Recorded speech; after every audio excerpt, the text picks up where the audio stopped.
The intersection between fringe science, which is free energy, the study of the aether, or anti-gravitics, the intersection between fringe science and left-wing socialist principles is a rare and largely unexplored space. In the work I'm trying to do, bridging these two seemingly disparate communities is a monumental but deeply important task, okay? The fact that fringe science tends to get co-opted by right-wing conspiracy culture, while socialist principles are often dismissed or misunderstood by these same groups, puts me in a unique position where I'm fighting battles on multiple fronts and balancing a delicate line. My work has the potential to not only bridge divides, but also inspire entirely new conversations about how we organize society and technology. It's a hard road, but I have to remind myself, revolutionary ideas often start with one voice shouting into the void, so I'll continue to keep shouting as long as I have that voice. And keep in mind, today I am absolutely livid. I'm going to go into a personal anecdote that just happened to me today that plays into the widening empathy gap under capitalism. But first, I want to emphasize why this series is so important. Now, as we explore the ideas of breaking free from illusions imposed by a controlling system, we begin to uncover a deeper spiritual reality, that we are all slaves to a wage, forced to sell our labor for one bad deal over another. Which lesser of two evils did you choose?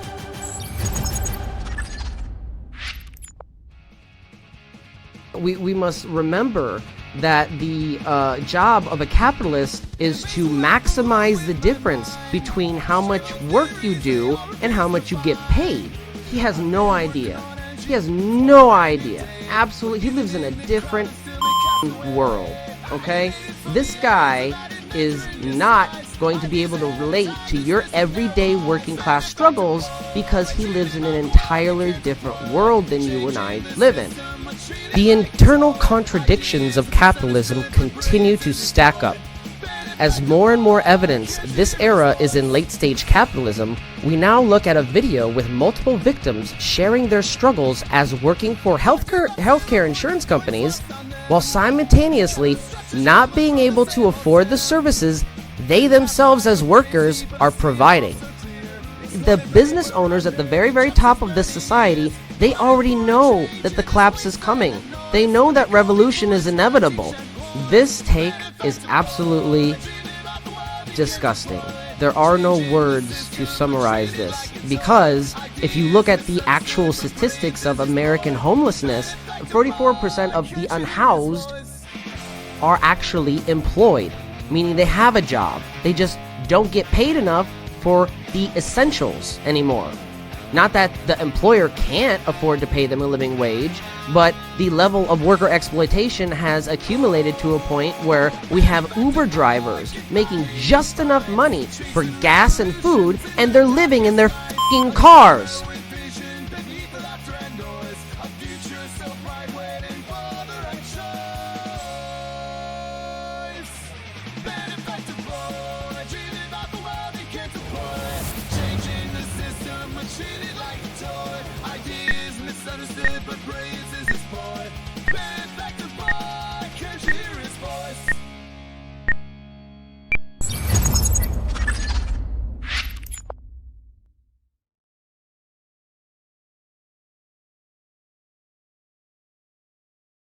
Alright, what's going on, everybody? I'm the Benefactor, disseminator of all things forbidden.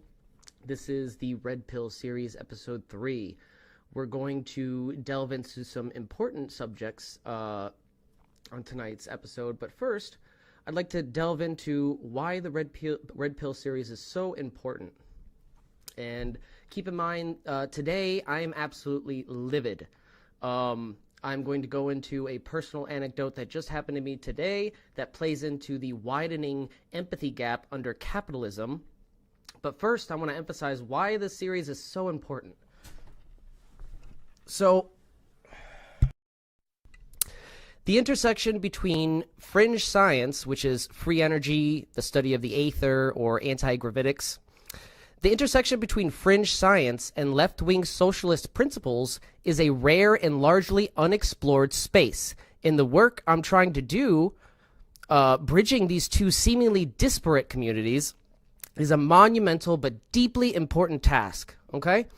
The fact that fringe science tends to get co-opted by right-wing conspiracy culture, while socialist principles are often dismissed or misunderstood by these same groups, puts me in a unique position where I'm fighting battles on multiple fronts and balancing a delicate line. My work has the potential to not only bridge divides, but also inspire entirely new conversations about how we organize society and technology. It's a hard road, but I have to remind myself, revolutionary ideas often start with one voice shouting into the void, so I'll continue to keep shouting as long as I have that voice.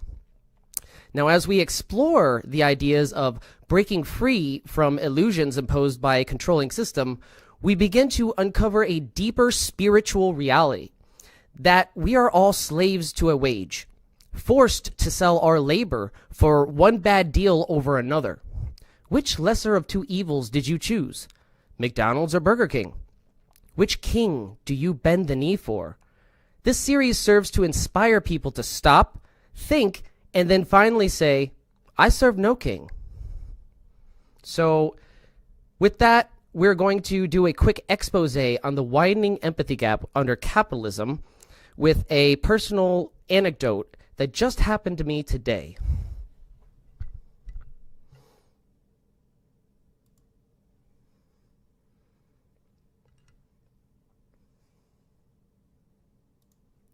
All right, so we got that prepped for the next chapter. Well, the growing empathy gap, a T-Mobile encounter. In the bitter chill of a January morning, I found myself standing at a bus stop, fingers numb, breath visible in the icy air. Literally, right next to the bus stop stood a glowing oasis of warmth, a T-Mobile store. With 5 minutes to spare before the bus arrived, shuffling over, seeking nothing more than a brief reprieve from the cold. I had already walked a mile in the cold up until this point and been waiting for the bus with a wind chill factor of 3 degrees Fahrenheit or negative 16 Celsius. As I already have inflammation issues with my joints from years of laborious work combined with a previous slip disc injury, suffice it to say, the cold does not treat my joints very well. So the salesperson greeted me with a perfunctory, "How can I help you?" I answered honestly, "I'm just waiting for the bus for a couple of minutes. I thought I'd get warm, just for a brief moment. It's going to be here real soon." His face hardened. "That's nice, but unless you're buying something, you need to leave the store now," he said, as if I just asked for a free phone or something.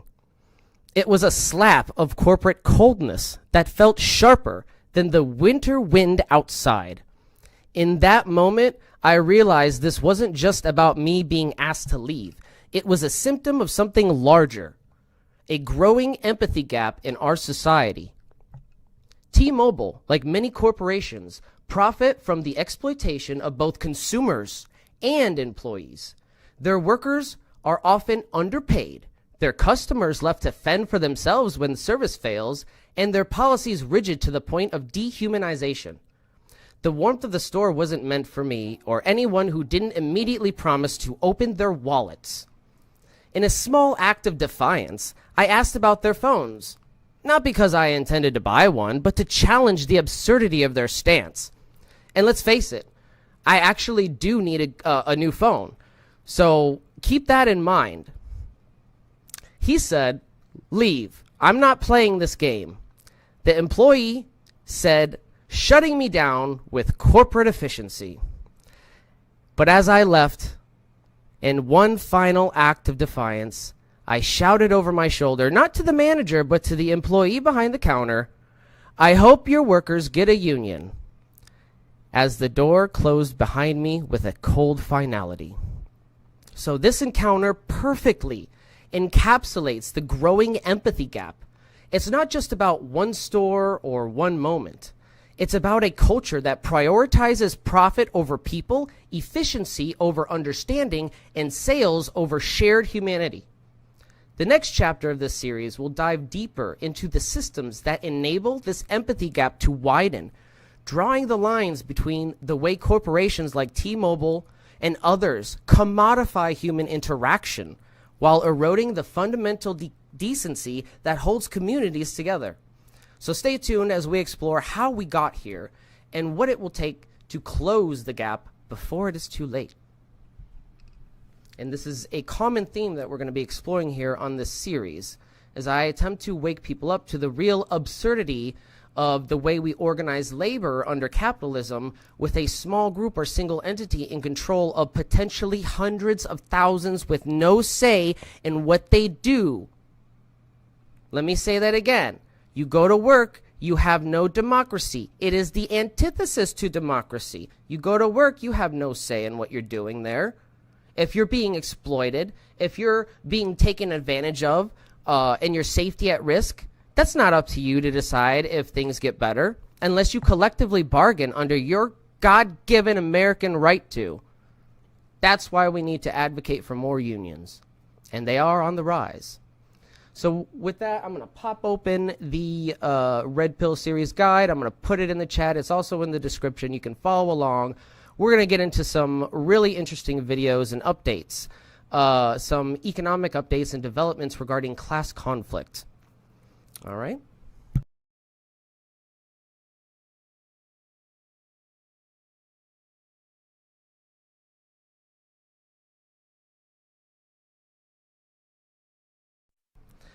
All right, so the internal contradictions of capitalism continue to stack up.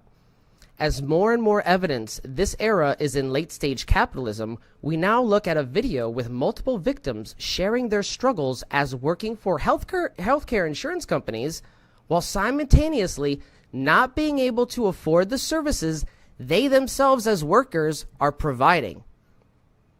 The workers cannot buy the goods and services they themselves are producing. That's called an internal contradiction. Okay? And it's a very bad state that we're in that right now because it's a red flag for late stage capitalism.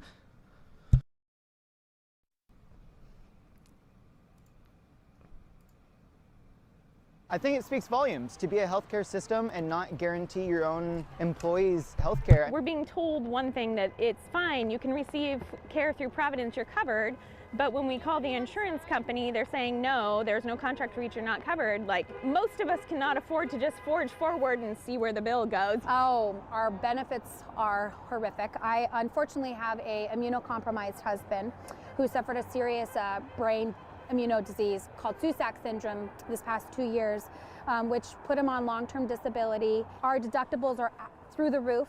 Our out-of-pocket max are unrealistic. These are the people that work alongside us, and now we don't have easy access to them. We take care of the patients. It's a CEO's job to take care of the employees. I would encourage the higher-ups at Providence to come back to the table, and instead of paying replacement workers millions of dollars over the next week or 2 weeks or whatever it is, come back and get your heart back inside.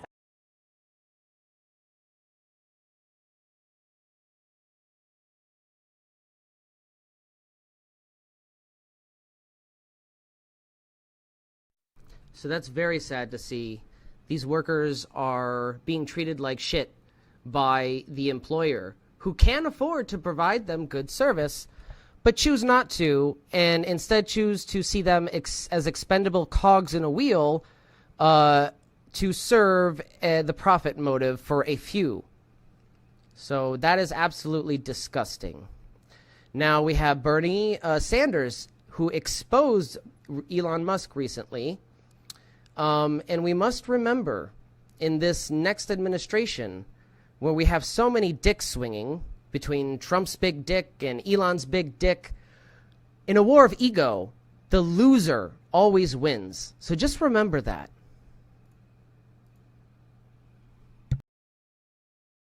But it's not. We are the wealthiest nation on earth. There is no rational reason, as the wealthiest nation on earth, as to why we should not be the healthiest nation on earth. We should be leading the world in terms of life expectancy, disease prevention, low infant and maternal mortality, quality of life, and in fact, human happiness. We should be the example, right? We used to be the example. That's what happens when you're the wealthiest country on earth. You could do those things. Sadly, however, study after study shows us that despite spending almost twice as much per capita on healthcare, we trail most other wealthy nations in all of those areas. The United States cannot continue to be the only wealthy nation that does not provide universal health care. And here's why MAGA should love this message. Millions of Americans would like to start their own business and could be successful were it not for the astronomical cost of health care. And so they can't leave their jobs. They can't hire people because the costs are prohibitive. And of course, so this is what I mean why we need to bridge the gap between the fringe science communities and the socialist communities, or at least the alternative thinkers in the economic realms or critics of capitalism. And specifically because it doesn't matter if you're on the left or the right of the economic spectrum at this point in America, workers have more in common despite their differences in political policy or political parties. Workers have more in common on the right and left than they do for the actual politicians they're voting for and the people in charge, okay? And the billionaires they look up to. Those people live in a different world. They're in their own little bubble, all right? They have health care. They don't have to worry about that from a day-to-day basis. They have their immediate needs taken care of. Whereas somebody like me from the working class has more in common with a Republican from the working class, even though they voted differently. And that's why I let people on this show from different ideological spectrums, and I don't shut anybody out unless you're being derogatory, right? Unless you're engaging in like logical fallacies, ad hominems, you want to attack my character and just call me a stupid socialist, then I might ban you. But if you're coming in from a real academic perspective and trying to challenge what I have to say, yeah, I always welcome different people from ideological perspectives. I'm not going to be like that political punk who bans Trump supporters, okay? If Trump supporters want to come on here and speak their mind, I have no problem with that, because at the end of the day, I'm trying to explain that there is a divide and conquer effort, and it's been going on for decades in this country, okay? For decades. Ever since the dismantling of the New Deal, the rich elitists in this country didn't have to want to ever suffer those taxes ever again. So they opted to buy our political system and enact what we call the divide and conquer method. They want working class people to fight amongst each other as Democrats and Republicans while they rig the game and don't really get anything done for us. All right. And this is the most important thing I want to emphasize, is that we can bridge that gap. And despite me being a libertarian socialist, I can have a lot in common with somebody who voted for Trump, specifically because I relate to their working class struggles, okay? And we have the same struggles. We're in the same class of individuals who are being oppressed by the same system. And whether, you know, you're aware of the exploitation that you're suffering or not, you're still being exploited as a worker under capitalism. We must remember that the job of a capitalist is to maximize the difference between how much work you do and how much you get paid. You work more for them, and they want you to pay as little as possible for that maximum amount of effort. Your job as a worker, you must remind yourself, is to do the opposite. You have to get the best deal to minimize the level of exploitation you're going to receive from that end. Okay? Marx described this, and he can lay it out in mathematical detail. That's absolute versus relative labor exploitation. We have a chapter on it in the social situation. I really highly suggest anybody who is not familiar with absolute or relative labor exploitation to visit that chapter in episode 2 of the social situation. And you can actually, it's something that you can actually do mathematically, right? It's not just some abstract idea, it's objective. It's using objective data that you can actually see how much you're being exploited, okay? So I'm just going to leave it at that, because that is important to emphasize as a worker.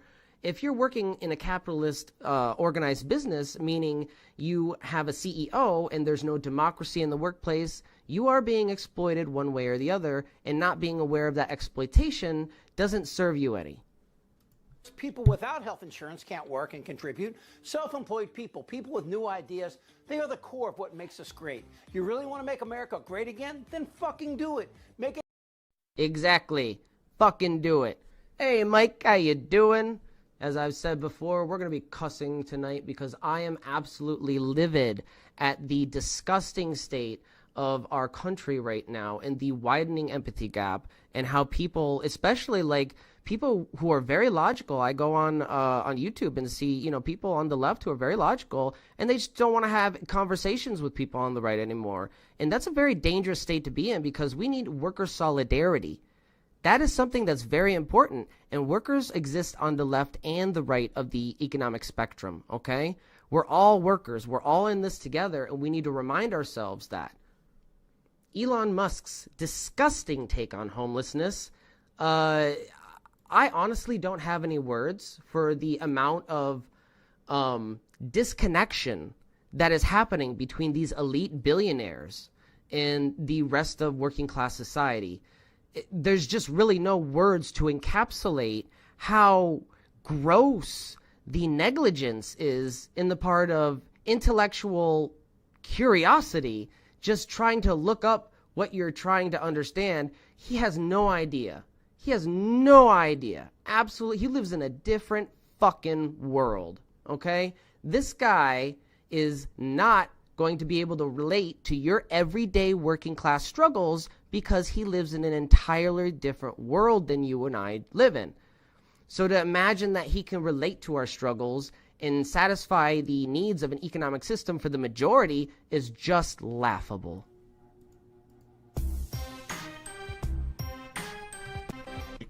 I want to remind you, as usual, that Charlie Fabian stands ready for these programs to work with other topics each week. You can find out all you need to know about the book at our website, democracyatwork.info.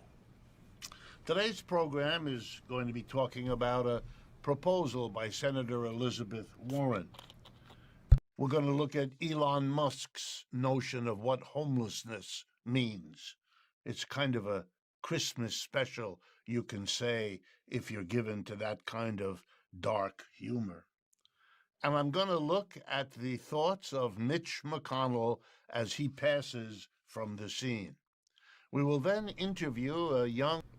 As we're going through this episode, ladies and gentlemen, I want you to think about, on a scale of 0 to 100, 0 being dystopia, complete dystopia, and 100 being a complete utopia, where do you think America lies now on that scale?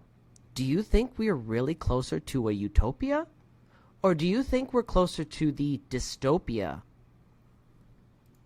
Economics professor from Bucknell University in Pennsylvania, talking about Marxian economics, what it is, why he's drawn to it, and what its future is likely to be. I think it's a good program. I think you'll find a lot in it to think about. So let's jump right in. Elizabeth Warren is one of my favorite senators. How could it be otherwise? She is on the progressive end of the spectrum, often at the very end of it, along with her neighbor, Bernie Sanders, and a very few others. Also, I'd like to point out that there is a damning statistic that kind of gives evidence to what I'm saying here, being able to bridge that gap, because most of the people who voted for Trump in 2016 said that if Trump didn't win, they would have voted for Bernie Sanders. Okay? Think about that. They said if Trump didn't win the primary, they would have voted for Bernie Sanders. Why? They both have the same anti-establishment rhetoric. People aren't buying the mainstream elitist bullshit anymore, okay? They're not buying it. You can fool some of the people some of the time, but you can't fool all of us all the time, motherfuckers, okay? We're not buying what you have to feed us anymore. We understand that you've been bought and paid for by big corporations who have no interest in expanding working class rights. They don't want to increase your wage. They want to minimize it. They want to reintroduce child labor, okay? And this is something that's going on now. And she has recently done the kind of thing she has done before, and that gets her that reputation. She's introduced a bill called the Accountable Capitalism Act into the U.S. Senate, where she sits. And she's going after an idea attributed to Nobel Economics Prize winner Milton Friedman. He's no longer with us, but was a very famous professor at the University of Chicago on the extreme conservative end. I'm being as polite as I can be. He was well known for the view that the job of the corporation is to deliver profits to the shareholders and nothing else.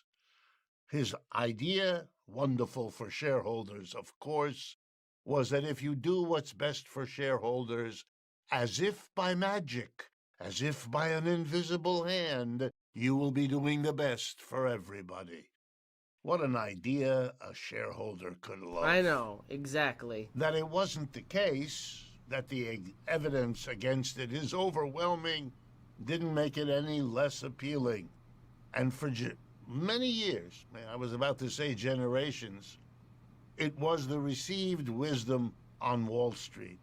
Because they fooled themselves. Nothing is as focused on making money for shareholders as Wall Street, which is the market where shareholders get together to buy and sell and hustle one another.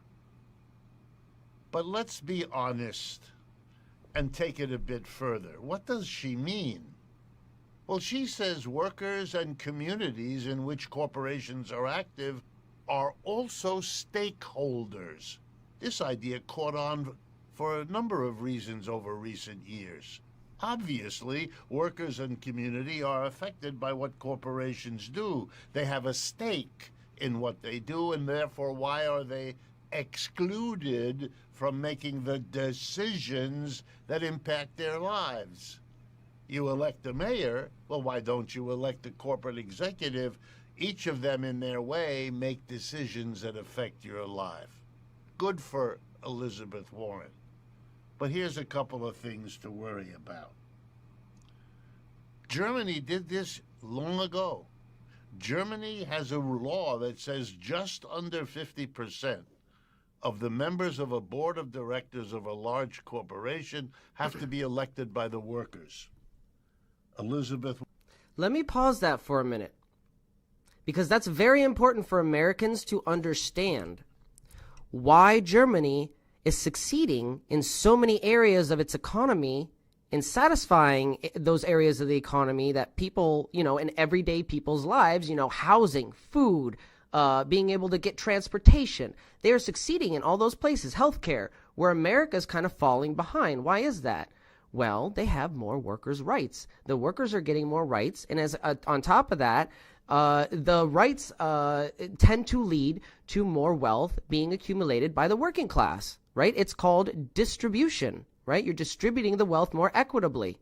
And that's why I advocate for worker co-ops, because when you have democracy in the workplace, you don't need to worry about redistributing wealth via the government, right? You don't need to worry about so many social safety net programs regarding redistribution of wealth, because you're distributing it equitably in the first place.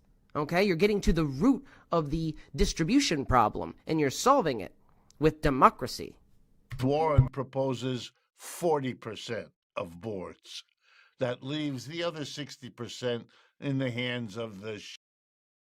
So Germany has had a law in its country that 40% of the board of directors has to be voted on by the actual workers. This is very important because this is why they don't need so many unions. I mean, unions are still important, but they're not a staple and requirement for safe conditions, right? We see unions are extremely popular within the most dangerous occupations in this country. Construction workers, police, firemen. Why are they so popular amongst all the dangerous jobs? Could it be because they actually are able to provide or inject a tiny bit of democracy so those workers can have safer conditions, more adequate wages and standards for their job? Yeah, I think it's kind of obvious why Germany is succeeding in those areas, because their workers are not suffering as much, and the wealth distribution isn't funneling as much money to the top echelons of their society and siphoning off more wealth through tax deductions and manipulation of the tax code and political system. Okay, this is very important. The capitalists have bought and paid for our political system. Our government is just an instrument. It's a tool. To think that a government is inherently evil and all state is evil and oppressive is just ridiculous. The state arose as a tool, okay, a tool to enact a standard of living through an economic system, okay? So when you have an instrument, who owns that instrument? Whoever owns that instrument is going to be able to control that instrument. Oh, well, who owns the instrument of the government today? Corporations own the government. We have the best Congress that money can buy. Okay, so it's not that hard to understand.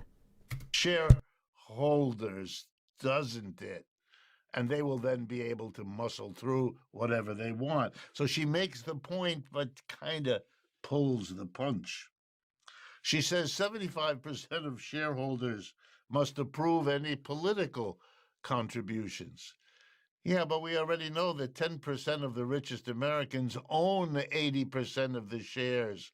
So it'll be the 10% who make the decisions about the political. You see the picture? Capitalism works in a particular way. You can bite around the edges, you can reform it here or there, but unless you deal with the basics, you're not going to change it very much. She means well. She's taking steps in the right direction, but they're baby steps, and we do need the giant steps. We've waited long enough. I want to turn next to Elon Musk. I'm going to read you this because you couldn't make this up. Elon Musk was asked what he thinks about homelessness. The person who asked was Tucker Carlson, the TV personality. And here's what Elon Musk says, quote, "The word homelessness is a lie, a propaganda word, Musk's language. Homelessness," he writes, "is a misnomer. It implies that someone gets a little bit behind on their mortgage, and if you just give them a job, they'd be back on their feet. What you actually have," says Elon Musk, and listen to these words, and you will get an insight into that man you may not want. "What you actually have when you have homelessness," says Musk, "are violent drug zombies with dead eyes and needles and human feces on the street. The more money spent combating homelessness," he says, "the worse it gets." He doesn't want you to do anything about homelessness because of those zombie eyes. So this is absolutely disgusting. This take is absolutely disgusting. There are no words to summarize this, because if you look at the actual statistics of American homelessness, 44% of homelessness, 44% of the unhoused are actually employed, meaning they have a job. They just don't get paid enough for the essentials anymore.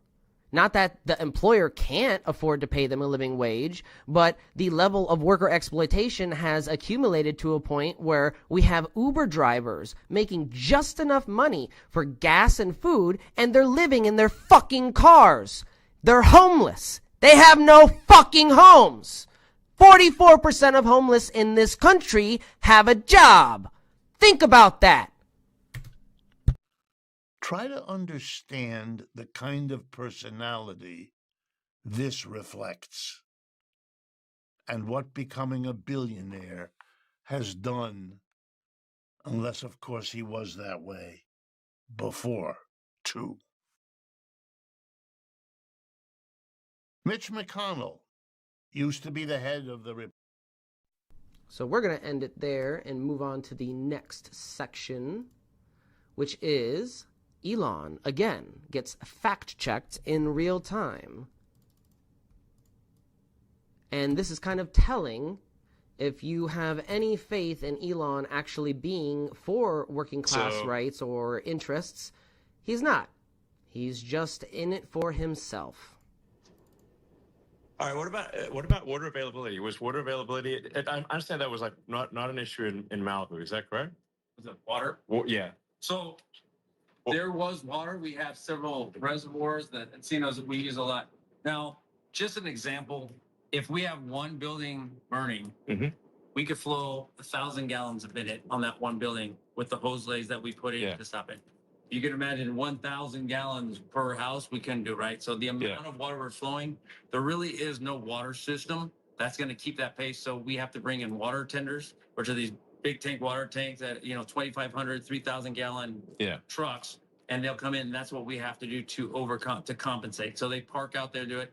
DWP did a great job. They brought in big water trucks for us, and we use them as basically mobile hydrants. All right. Right, and then we have our own agency as well that has water tenders.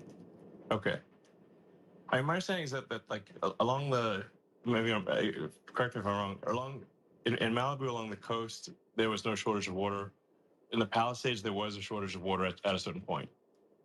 Or is that not accurate? Well, we were flowing just an amount of water that the system couldn't overbear. That we're just overbearing, just because of how much water these firefighters were utilizing. Okay.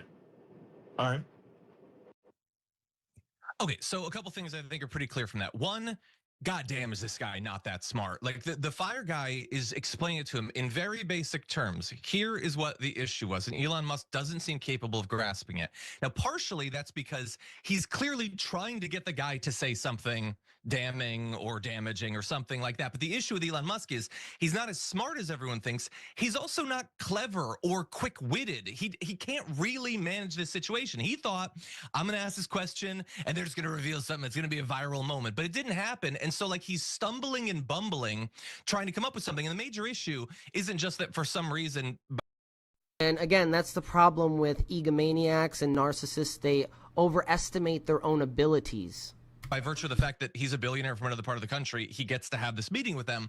It's that he's not curious at all about the actual recovery. He seems physically incapable of true, pure curiosity. Ask an actual question so that you can understand it, not to prove a point that you already had in your mind when you flew from Texas, but to actually find out. He's also incapable, of course, of actual empathy for the people that are suffering. He came to accomplish a trollish right-wing attack. That's it. And the issue is he's not just some guy on Twitter now. He's effectively co-president, and this is what he's doing. Coming in, wasting the time of the fire command to try to score political points.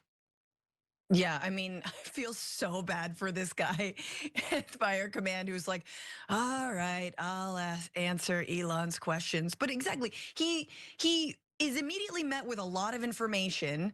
And instead of being like, wow, that's incredible. You guys really did move a lot of water. Or I understand what you're talking about how many gallons it would be per home and how difficult that would be. And how you have to make calculations when you think about where and how to fight the fire. I understand that. I know absolutely diddly about fighting wildfires. And you have done this for years and years and years. And you guys, like, I don't know, have a plan, I guess, because like, Exactly. Where is the intellectual curiosity? If he is such an engineer, where is the intellectual curiosity? It's not there. He's there for a different purpose. He's there to get a talking point out of this guy. He's there to get a clip to try to re-emphasize whatever bullshit propaganda the Trump administration wants to push. All right, so with that, we're going to move on to the damning state of U.S. healthcare, a U.S. healthcare update, which is basically U.S. healthcare is out of control. And a whistleblower tells all in this damning insurance video. A high-level Now, this character in the expose company. is very hard to listen to, but it is important because it gives us an understanding of the state of our healthcare system in this great country. Was bragging about, regardless of whether America stays a democracy or not, the insurance companies, specifically theirs, had a plan to continue to extract money from people. They're like a parasite that spreads, a zombie that can't quit eating. The top brass was making absolute moolah. They would want for nothing. Their great-grandchildren would want for nothing, even if they quit tomorrow. And the eye was on always expanding the company. There's no such thing as having enough. Even in a drastic scenario where for some reason our country just completely crumples in on itself, they're still going to be coming after you. Listen to this. They have a plan for this. And this is what I mean, that the elitists, the business owners at the very, very top of this society, they already know that the collapse is coming. They know that revolution is inevitable. They know that these things are cyclical and they happen. This is a cash grab at this moment. People are just trying to grab everything while they can before the system collapses because they know it's going to. Warren Buffett he was extremely frightened for a while. He was saying that you need to tax the rich more before the pitchforks start coming for us. They know. And we need to start being aware of this class consciousness. Okay?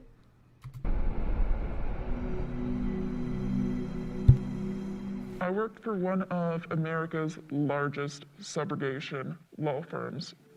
When your insurance covers a cost for you, they can make somebody else responsible for repaying that amount. This is where insurance subrogation comes in. My job was to call people and harass them for money. We would hound you at best and harass you at worst. Many times I sat at my desk thinking, I am literally just a debt collector. Collectors were treating the people that they were calling as something to extract from not seeing them as other humans. I saw a lot of abuse, verbal abuse, of course, not having any kind of empathy for anybody's lifestyles or situations. We had a system of notes that would show what was discussed with the claimant previously. So there was this lady that had a lot of notes in it, like, she's lying, she keeps giving a sob story. I spoke with this lady and was giving her the general spiel. And she cut me off and she said, I don't know why you guys keep calling me. I'm telling you, I'm on hospice. I'm dying. Like, I am in my sister's living room, in a medical bed. I am dying. Her sister got on and just, screaming, like, just please leave her alone. I didn't know what to do with myself because what do you say to somebody like that? It was probably one of the lowest points of my life. I would see frequently people were bringing in like $30,000 a week. There's hundreds of people working for this company. There was a lady that worked there for 16 years. She was one of those top 5, and just thousands, tens of thousands of dollars were being brought in just by this one woman.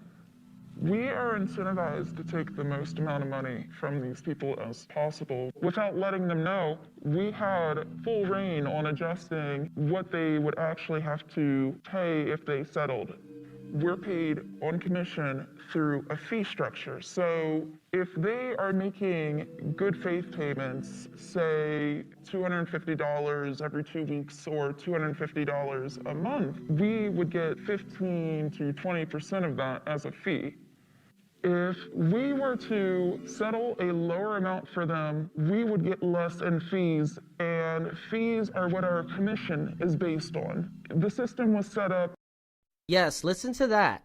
So this system was set up that the workers in the employee class of the company are directly feeding off of each other's wealth from the other workers who are the consumers of the service, right? So instead of actually taking that from the massive amounts of gross amounts of money that the CEO takes in, right? Instead of taking it from his enormously gross profits and his personal salary, you have a system where the workers at that company, their commission, because they're not paid enough, obviously, nobody's paid enough in this country. Most people are underpaid, okay? Wages have been stagnant for 50 years compared to inflation. Most people are struggling. 60% of America's paycheck to paycheck. So it's a system where the workers at that company, their wages and in getting more money to put more food on their family's table is based on how much the people who are suffering under the consumer end, how much they have to pay. So think about how gross of a system that is. You're putting a value on somebody's suffering. It's fucking disgusting. That if we showed any kind of humanity to these people, we were incentivizing it. Over. And I can't tell you how many times I got in trouble for just trying to be a decent person. So you can imagine that these companies, in order to be the executive at one of these companies, you have to be a fucking sociopath, okay? A goddamn fucking sociopath. We are supposed to be doing this by the book. A lot of these cases, when people don't exchange their insurances at the time of the wreck because they're like, oh, it's fine, there's like barely a dent, my insurance will cover it. Later, when the insurance company hunts them down because they don't know that that person has insurance. That's why we're supposed to be getting their insurance. Like, that's the first thing we're supposed to check for with each call, because they might have insurance and not be on the hook for any of this. So a colleague saw me in the middle of a call, told me to pause the call, asked me what I was doing there, said I was not there for customer service. He pointed out the fact that I am poor. And he said, if I were you, I would focus on winning. Wow. You see that? More incentivization to prey on the already suffering. And this worker is suffering themselves, okay? They're struggling to put food on their table. So they're incentivized to get more out of this poor person who's just looking for healthcare services. Oh my God, this is absolutely out of fucking control. Like, what the fuck? And not on making sure that these people have insurance or not. You need to get money. You don't need to get their insurance.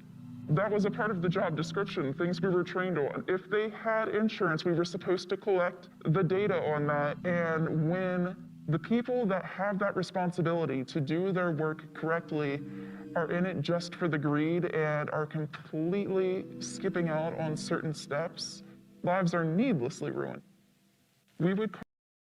Might I remind everybody that 68,000 people die unnecessarily every year in this country due to lack of access to basic healthcare services that other modern industrialized countries provide universally. And I'm not talking about terminally ill people. I'm talking about people who could have otherwise been alive today if they had access to those basic services and not had to go into enormous debt or had pressures like this. This is absolutely fucking ridiculous. We have healthcare refugees in America going to Canada for insulin. call you sometimes multiple times a week until we got the money. Just completely would not stop. I experienced one with a lady. It was a flood damage in the apartment downstairs. And the lady actually did have proof that it wasn't even her fault, but we were still pursuing her. And I tried to send it back to where we double check things. And they're like, no, she's guilty. And I'm like, no, look at the paperwork. She has clear proof that it was actually the apartment above her. And we were still calling that lady. Wow. You know, this is very hard to listen to. I'm not going to finish this, but if you'd like to watch the full expose, it is linked in the guide, in the link I have in the description and the chat box. This is absolutely disgusting.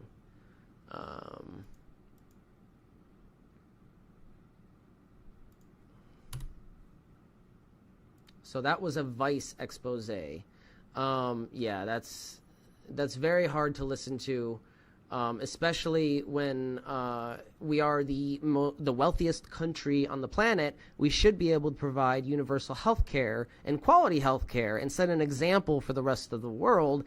But that's absolutely out of control. That's ridiculous. Okay. We're going to start calling this the U.S. death care system, okay? I'm no longer calling it health care. I'm officially relabeling this system as death care. I'm giving it the true name. I'm ripping the mask off and showing you guys the real face by giving it this name. It is not health care. It is U.S. death care. So let's move on to the next insane video. Where a doctor gets a call from an insurance company asking if the patient's breast cancer procedure is necessary mid-surgery. This is ridiculous. And when you watch videos like the one I'm about to show you, you start to think, hey, I'm not okay with cold-blooded murder, but this seems like cold-blooded murder. Here is a doctor describing sick care, death care, something. United Healthcare. It's not health. It's not health care. Trying to deny their hospital stay. I mean, you just literally cannot make this stuff up. This guy, he's great. This is Status Quo News. I love this channel. He is on the ground actually talking to people instead of just listening to what the talking points are online. He's actually going to these strikes, going down and talking to the workers of Amazon and seeing what the frustrations are of these workers, why they're striking, and what the hell Amazon's doing to retaliate, like putting sewage in the public sidewalk area, destroying the sidewalk for not just the workers, but public as well, just to dissuade them from striking. Get that? And that, I digress a little bit here, but that's important for you to realize that this is a very good resource if you're interested in actually getting to the bottom of the situation and through all the bullshit. Status Quo is the news for you. 2025 and insurance just keeps getting worse. I just did 2 bilateral deeps and 2 bilateral. Mike says, be right back. Same here. I'm gonna be right back, guys, but only for like 2 minutes. Bilateral tissue expanders for patients, and I've never had this happen before, but during the second deep, I got a phone call into the operating room saying that United Healthcare wanted me to call them about one of the patients who was having surgery today, who was actually asleep having surgery, and said I had to call right now. So I scrubbed out of my case and I called United Healthcare, and the gentleman said he needed some information about her, wanted to know her diagnosis and whether her inpatient stay should be justified. And I was like, do you understand that she's asleep right now and she has breast cancer? And the gentleman said, actually, I don't. That's a different department that would know that information. And I was like, well, she does need to stay overnight tonight. And you have all the information with you because I got approval for this surgery, and I need to go back and be with my patient now. But yeah, it's out of control. Insurance is out of control. I have no other words.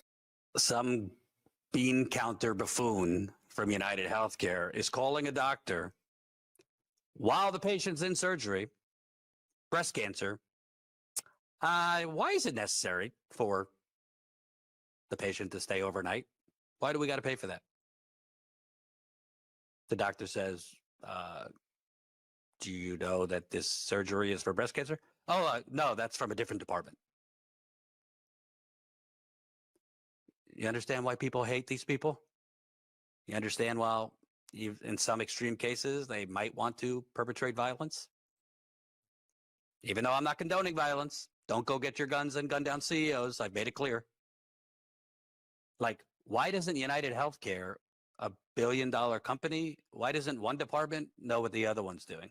Why do you have some dude calling a doctor not even knowing what the patient's surgery is for?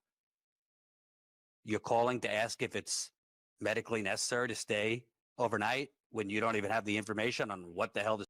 What do I always tell you guys? If you see a system that is unnecessarily more complicated than it should be, you should be immediately skeptical of a scam or a con. Okay? This is how pyramid schemes work. The surgery is for? A doctor needs to be distracted and dealing with this bullshit? A lot of people, have, in some cases, misguided animosity towards the doctors. But the doctors, in many cases, are just as fed up as you. Since this story broke, I've been watching so many videos from great doctors talking about their disgust and frustration and with these health insurance companies and how they, in some cases, spend more time dealing with the health insurance companies than dealing with patient care. Here's one example. I mean, it's just beyond the pale that you're questioning whether a breast cancer patient mid-surgery needs to stay overnight. That's the kind of stuff, if Luigi Mangioni's defense has their head on straight, I assume they do, might come into play. Because if he is the shooter, you got to say alleged. I mean, then you got to make the trial about other things, and those other things would also be the United States health insurance industry. Real quick, I want to show you, this isn't necessarily like serious news, but I kind of got to chuckle over it. Sean Diddy Combs, Puff Daddy, who is in prison for allegedly being a serial predator, so that part is not funny.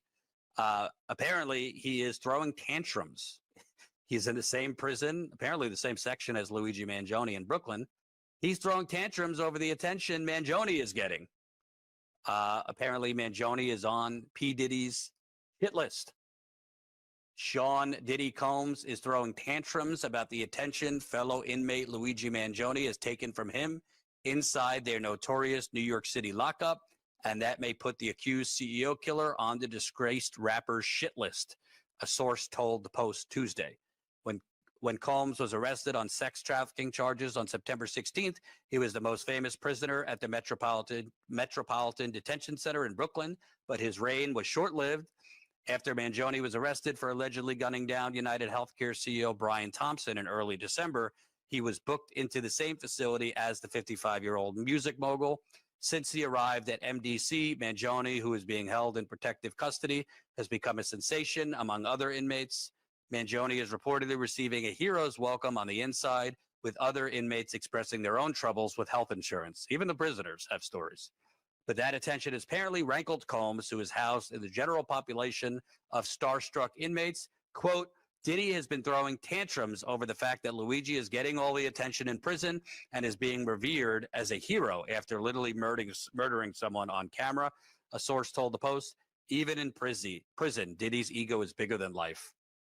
Combs' reaction comes as no surprise to a former member of his inner circle.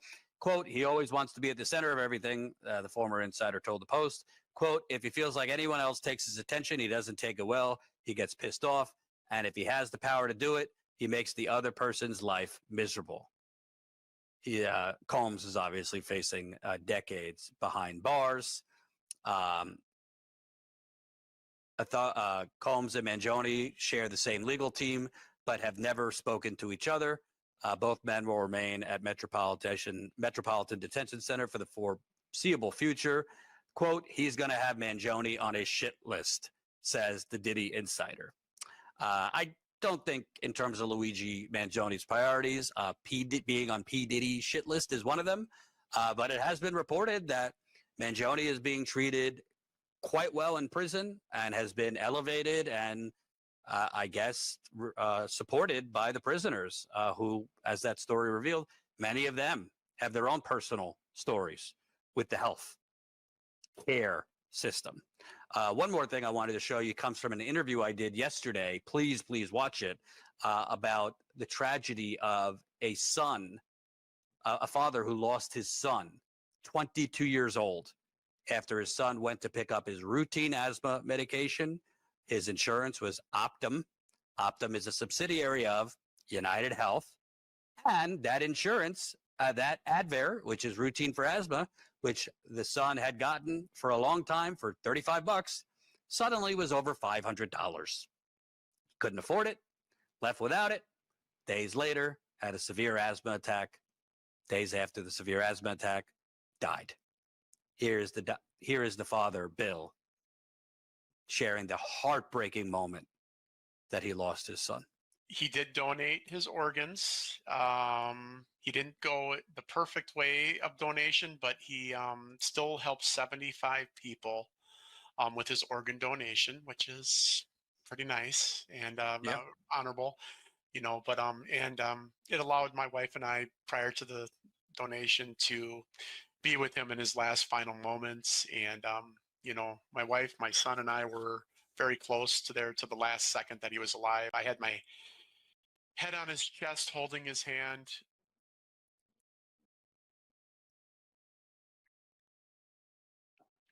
To his very last breath. And that put a drive in me that where I'm at today. I mean, like, you want some motivation. You want some motivation. Your firstborn child is gone and you just felt his last breath. And that's what happened to me and my family. Make no mistake, if P. Diddy takes out Luigi Mangione, he will be a martyr, and it will spark further rage from the working class that has already been enraged from this disgusting healthcare system alone. Just one aspect of the externalities, we call them, of capitalism as a whole, seeping into every aspect of your life, providing you a safety blanket of fake reassurance that you have freedom, but you are not free to choose where you work. You are not free to choose your employer.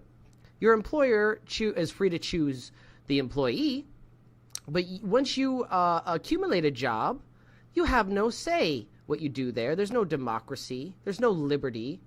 You are a slave.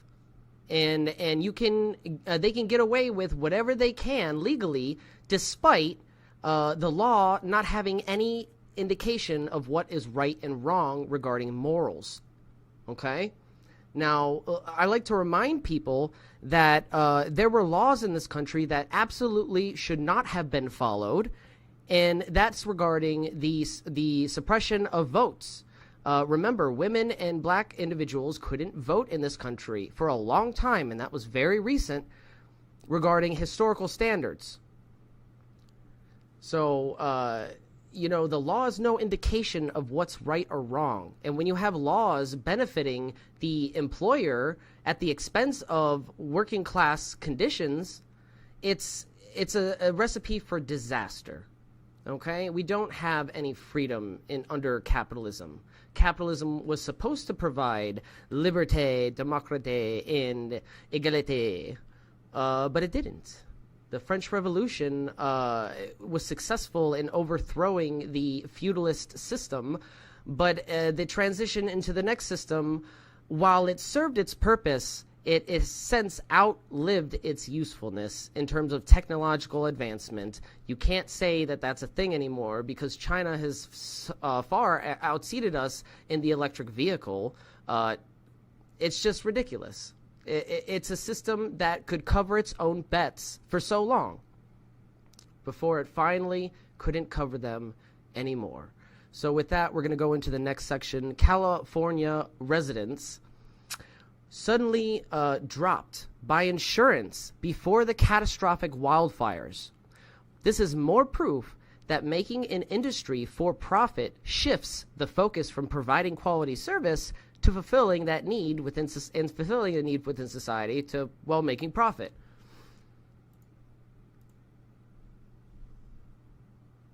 The devastating situation with the fires that we're seeing around LA has been compounded for many people by the growing difficulty over the past few years to actually receive private insurance for your homes against that sort of fire. Last year, California's largest home insurer, that being State Farm, canceled thousands of policyholders' plans in areas across LA County, including in some of the areas that are being the hardest hit as we're broadcasting: Pacific Palisades, parts of Santa Monica, and other areas. In Pacific Palisades, nearly 70% of State Farm policyholders were dropped by the company beginning in July. And you can see on this chart the breakdown. Some of them not as bad. Pasadena also hit by fire at 7%, but Pacific Palisades in particular, the non-renewal percentage is very, very high. Now, that doesn't mean that these people can't get access to any insurance. There is sort of like the insurance of last resort, the fair access to insurance requirements plans are available. And you can see in this chart, the year-over-year growth of those plans has been very significant. In Santa Monica, more than doubling, very high percentage in Pacific Palisades as well.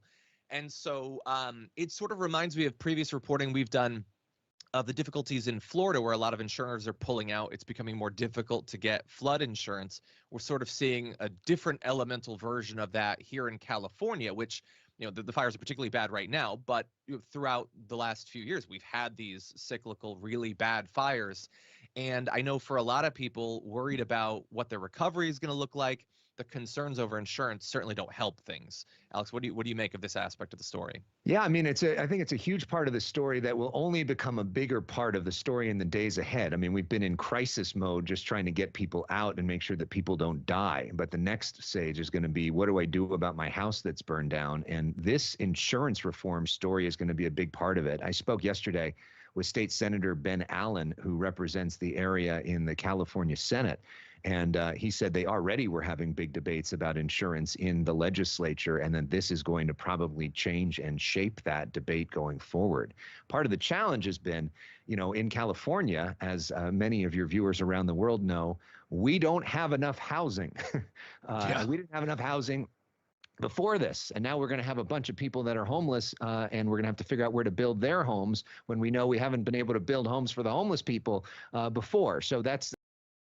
And let me remind people again, it's not that they don't have enough housing built already. They have tons of housing in California, but they're all bought up and vacant. So a lot of foreign investors will buy property as investments and just keep them vacant and unavailable for people to use.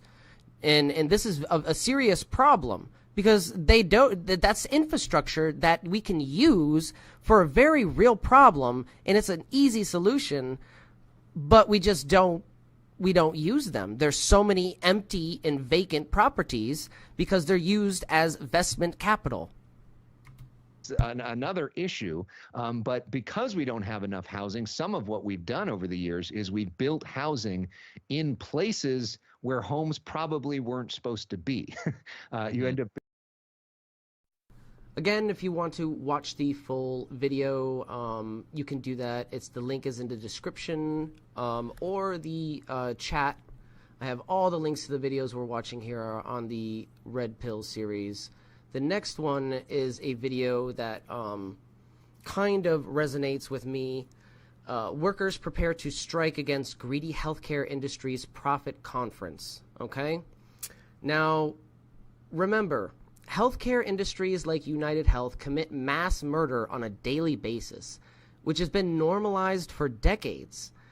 People are finally starting to wake up, and they've had enough of this death industry. And this is just further proof that the internal contradictions are coming to the point where the people are starting to wake up and see beyond the veil that has been pulled over them.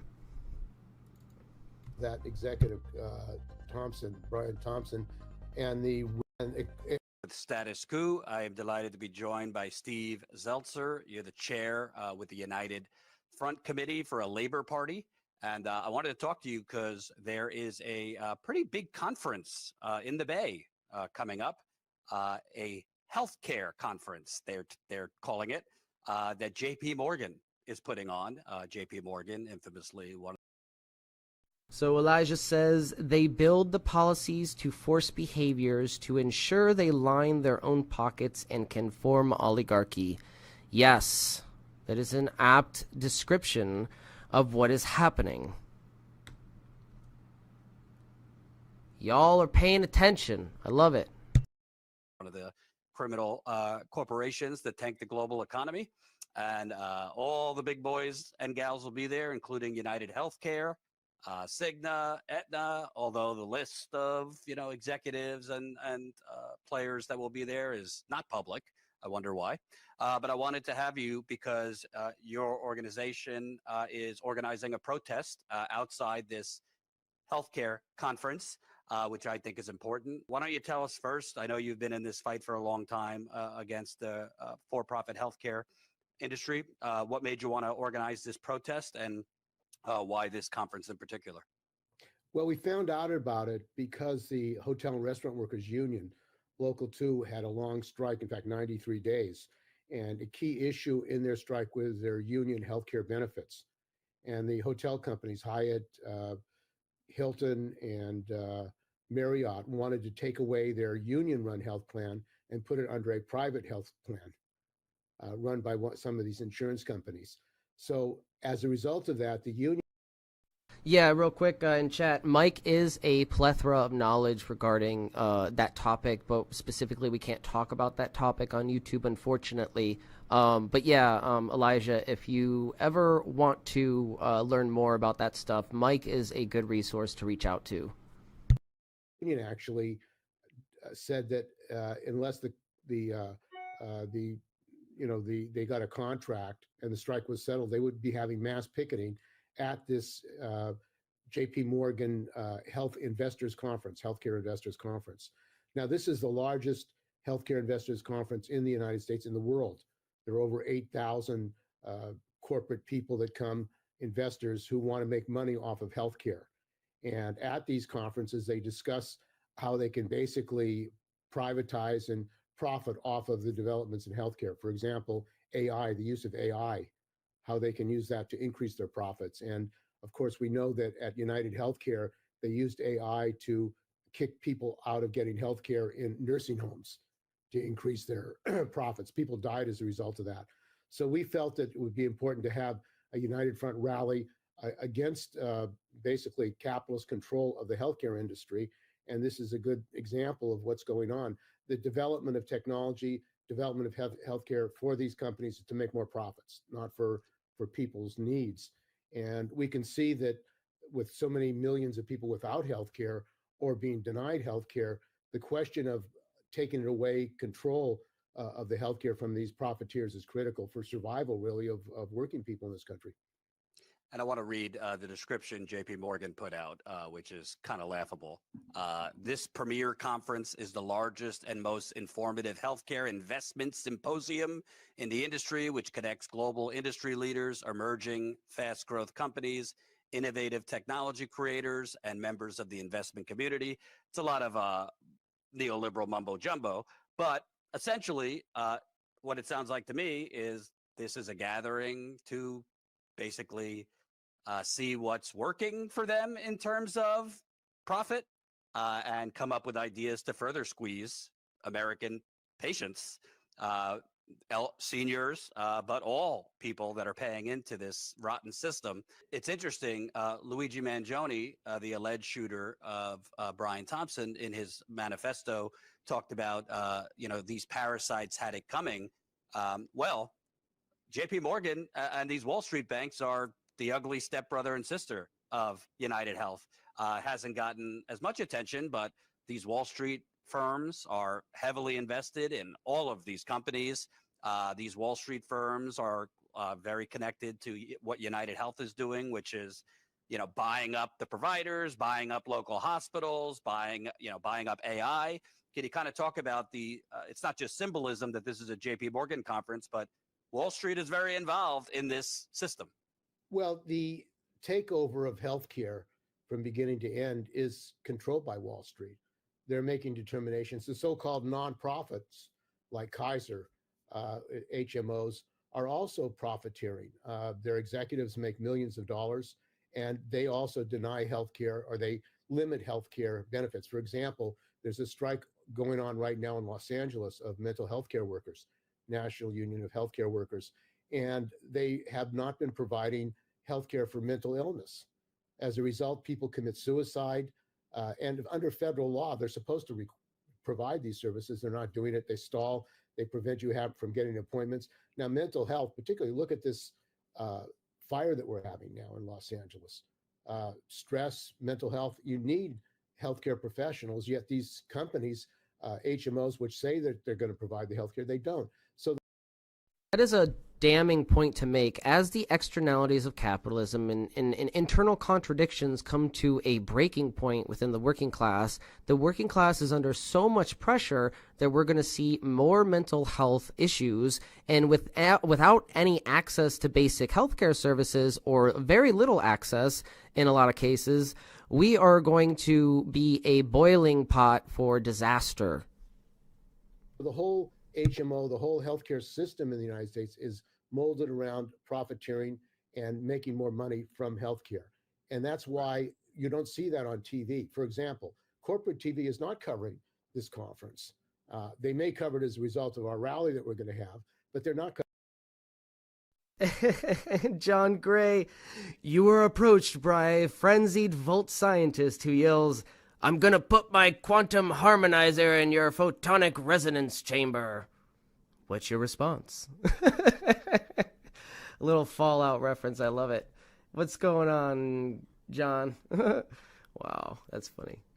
Covering it because these same companies that television, the main corporate companies, are controlled by these companies. It's like workers' compensation is another whole area. Many workers get injured. They're targeted. They lose their jobs. They fight for their treatment. They're denied. If you don't get treatment and you get injured, you can become permanently disabled, which happens to large numbers of workers. And that's another reason why jobs have the appearance of freedom while they don't actually under capitalism. Because if your health care is tied to your job, you don't have the freedom to quit. Okay? You are in a very precarious situation if you have to switch jobs, because your health care is tied to your job.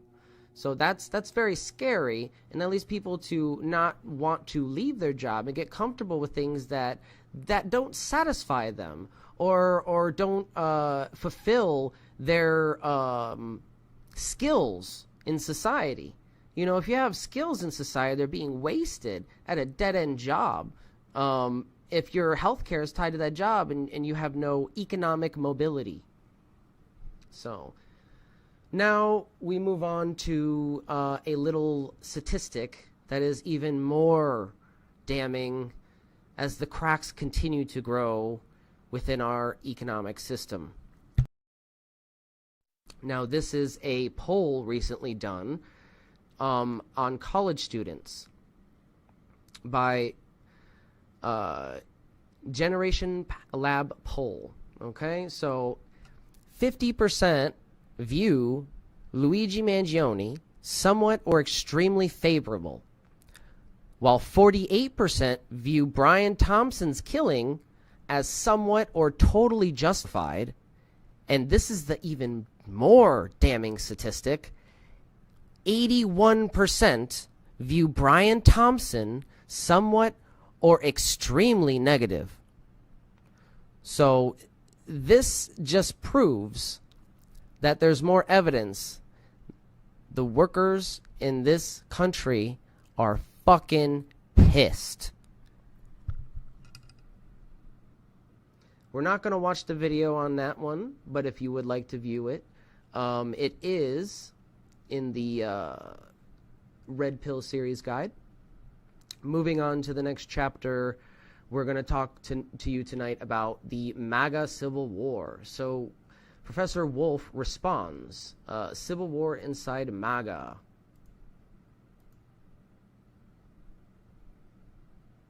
Welcome, friends, to another Wolf Responds. I want to talk to you now about the Civil War beginning inside MAGA Trump land. It's a real fight between the two parts of the Republican Party. It's not a fight about principle. It's not a fight about fundamental issues. It's about who controls the decisions that Mr. Trump and his government are going to be making. It's a matter of power. So let's take a look at why there might be already, before he takes office, a basic war over power, a civil war inside MAGA Trump land. Let's begin with the money, because following the money is usually a pretty good way to understand American politics. It's all about the money. The Republican Party depends on the money of a very small number of very wealthy individuals, a very small number of big corporations, and relatively few very rich people. They provide the hundreds of millions, even now into the billions of dollars, funding the Republican Party. What does the party do with that money? Well, it does the obvious. The people who are billionaires and can give money, like Elon Musk, are few. They don't have many votes. They have a lot of money, but they don't have a lot of votes. Neither do the corporations. They have even more money and have very few votes. And the same is true of very rich individuals. So they give the party money, and they tell the party, use the money we give you to go out there and get the votes we need to put you into power so you can do for us, your funders, what we want you to do. And that's what the Republicans do. They take those millions, those billions, and they flood the airways with advertisements. They shake up the internet. They put ads everywhere. They hire people from every corner that they can get a hold of to go out and get votes from their parishes, get votes from their employees if they can get them to do it. They use the money, in short, to buy millions of people's votes. Sure, they promise those people something, just like they promise the big donors the big money. They promise the little people little things that they can do. A law that suggests white people are maybe better than the rest of us. Or maybe that there won't be abortions. Or maybe this or that.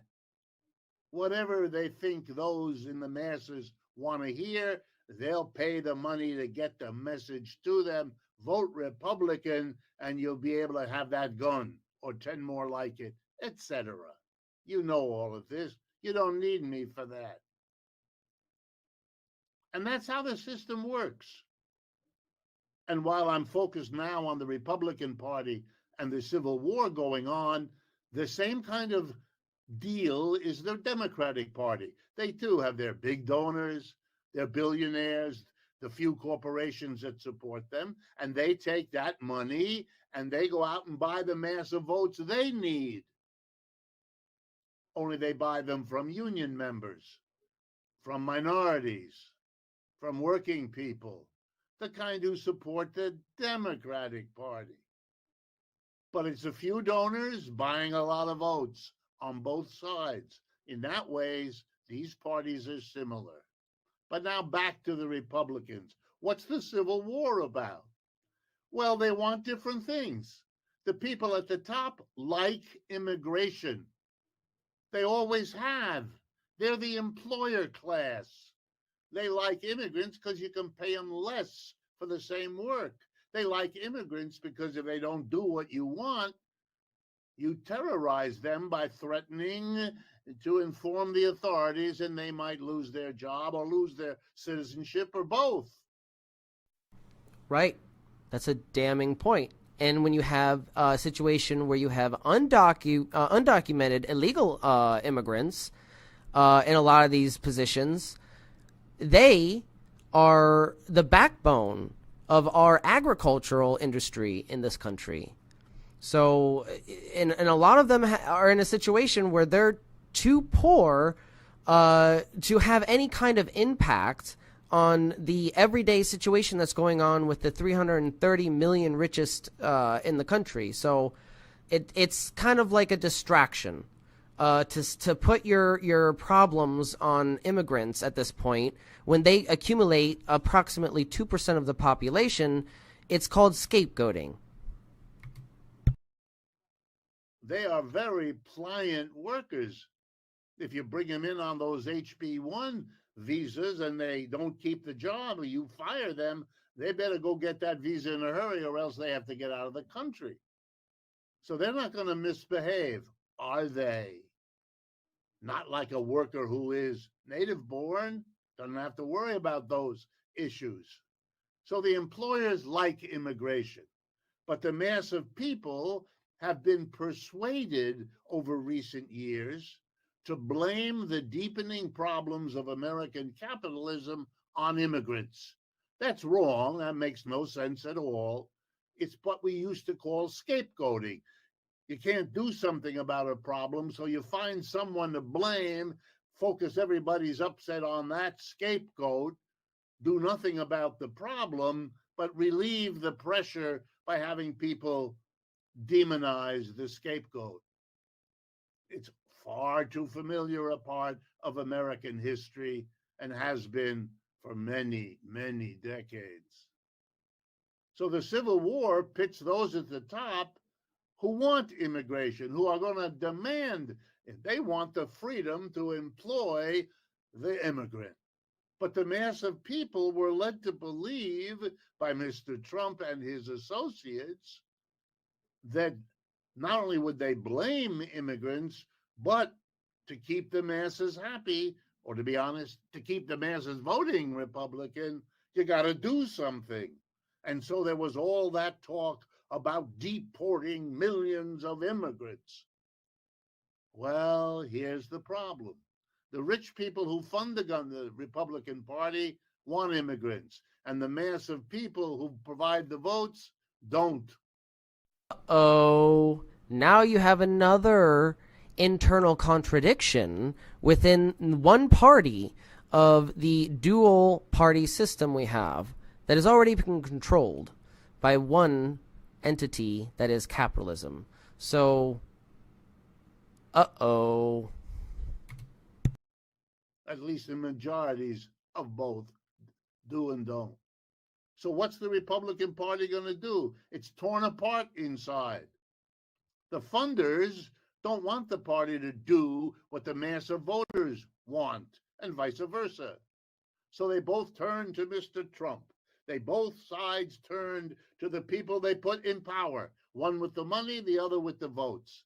And Mr. Trump, like most politicians caught in that kind of civil war, went with the money, because that's what they do most of the time.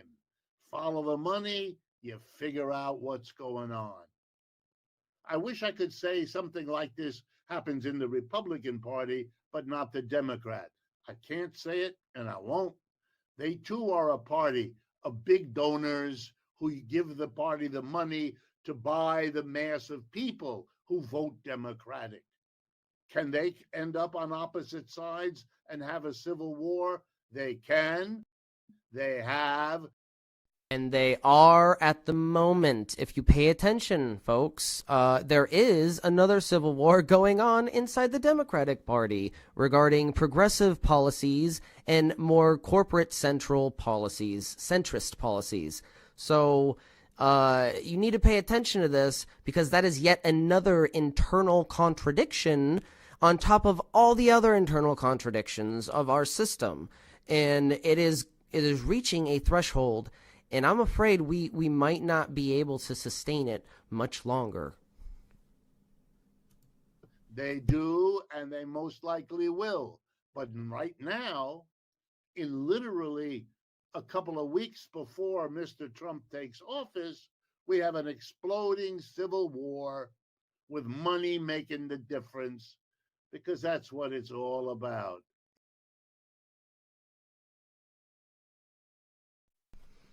Moving on. So, even brilliant inventor Malcolm Bendall, who is a self-proclaimed ambassador of the plasmoids after his infusion procedure, has fallen victim to the veils of propaganda and misdirection. So let's break it down in this quick chapter, because this is very important. It was very disheartening to see his take on American politics the other day. But it's not surprising. The CIA propaganda is very strong, apparently. But it's important because it's important to bridge the gap between the science of social change and bypassing free energy suppression. It's all related, and I seem to be the only one talking about it or concerned at all. I guess, if anything, this just demonstrates how well the CIA propaganda works. So, the plasmoid paradox, when genius meets misdirection. Even the most brilliant minds can stumble when navigating the capitalist maze of propaganda.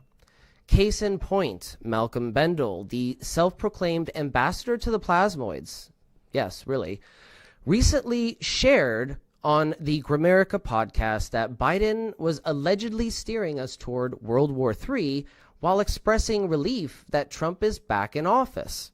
So let's break this down. Sure, Biden might be a neoliberal cog in the war machine, no argument there. But Malcolm's take ignores the real Marxist critique. The system itself is the problem, and focusing on partisan figureheads or greedy fascist billionaires only clouds the bigger picture. I don't believe humans are inherently greedy. A lot of evidence supports the fact that once humans' basic needs are taken care of, they actually are quite charitable and sympathetic. It's when there is competition for survival that the empathy gap is produced, and people start stepping on each other to get ahead. Here's the kicker regarding the relief about Trump. We're talking about someone who, when not bragging about grabbing women by the pussy, almost ignited a civil war, embraces fascistic tendencies, and makes pathological lying a second career. If Malcolm's plasmoid pals are whispering in his ear, they might want to remind him that a leader emotionally unstable enough to attack his own democracy is slightly more concerning than whatever's happening overseas, especially to the Americans like me who are caught up in it all. It's easy to say Trump will be good when you don't have to suffer under his rule and face the everyday consequences of his incompetence. Case in point, the 2017 Trump tax cuts benefited 80% of the top 1% income earners, while I took a noticeable hit in my tax returns personally. An important fact here is that I was already living in poverty. They cut taxes for the rich and put the burden on the poor people. Thanks again, Trump. The lesson here, even visionaries can get stuck chasing shadows in the capitalist funhouse. The real battle isn't Trump versus Biden, it's labor versus capital. If we don't recognize that, we'll be stuck on the same sinking ship, plasmoids and all. If every inventor seeking to change the world first grasped Karl Marx's critique, many would still be alive today. Malcolm Bendall had the right idea about open sourcing, but he misses why it's so vital in the first place. It's not just about spreading technology. It's about dismantling the undemocratic structures in the workplace that led to monopolization and massive wealth redistribution to the top. This creates an elite few who sustain their dominance by buying the political system. This successful unification of corporate and state power is what Benito Mussolini described as modern-day fascism. Dr. Greer is literally the only other person to touch on this issue, and even he largely ignores the capitalist critique, probably because he knows it's way more controversial than any of his alien stuff. But make no mistake, when he talks about industrial fascists, that is capitalism. It's not a flaw, it's how the system works to ensure the conditions of its own existence. It's not a bug, it's a feature. To break this cycle, we must rethink how labor is organized and how wealth is distributed. Otherwise, we're doomed to repeat the same exploitative patterns in the next economic system and risk further suppression. So one final thought here. Think about an alternative situation for a moment. A different way of organizing labor within a business. And I'm not talking about markets, and I'm not talking about private property. I'm just talking about the organization of labor. In a democratic workplace such as a worker cooperative, decisions are made collectively, prioritizing the well-being of workers and the community over the profits. Unlike corporations driven by the relentless need to maximize shareholder value, a worker-owned enterprise doesn't see innovation as a threat, but an opportunity to benefit everyone. Even if a world-changing technology risked making their industry obsolete, workers wouldn't suppress it, they'd adapt. Why? Because their livelihoods are tied to collaboration and mutual support, not exploitation. You've shifted the focus from profits to actually providing quality services that benefit your community and all the networking that comes with that. If we had 100% worker cooperatives in our economy, theoretically, they could start to replace the need for the state, as they would already be fulfilling some of those critical roles. Remember, the state is a tool. If we can repurpose a tool we are already using, what reason do we have to make another? Without the pressure to funnel wealth to a small group of elite shareholders, workers focus on long-term stability and societal contributions. They understand that suppressing progress only delays the inevitable while harming the very communities they serve. Empowered to make decisions that reflect shared interests, they'd vote to embrace innovation, retrain, and redirect their efforts to ensure that new technologies are used for the common good, not monopolized by a few at the expense of everyone else. Okay, so keep this very important fact in mind. If you distribute wealth equitably in the first place, you don't have to worry about the government having to step in and redistribute it with social safety net programs and taxes. If you don't like government intervention and taxes, then capitalism is the worst system for you, because it ensures the conditions of its own existence by purchasing the American political system and forcing workers to pay more in taxes to cover the costs that they don't want to via your wage.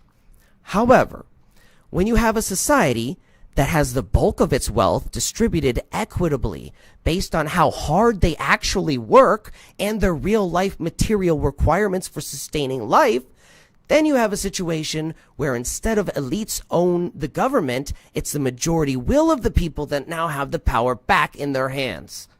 So one final thought here is that I want to emphasize I absolutely love Malcolm's work. You're probably one of the smartest people in the entire planet right now, Malcolm. However, that doesn't mean I don't have a thing or two to teach you. It seems like I'm the only one talking about this. That means I have an enormous responsibility to at least try and get the message out there. So with that, I'm going to take a break. My voice is getting a little rasp. As you can see, I'm very, very wound up tonight. And I will be back in about 10 to 15 minutes. So enjoy the intermission.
vibration. Feel the pulse, divine sensation. Everyone needs just a little salvation.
Majestic moments in cosmic flight,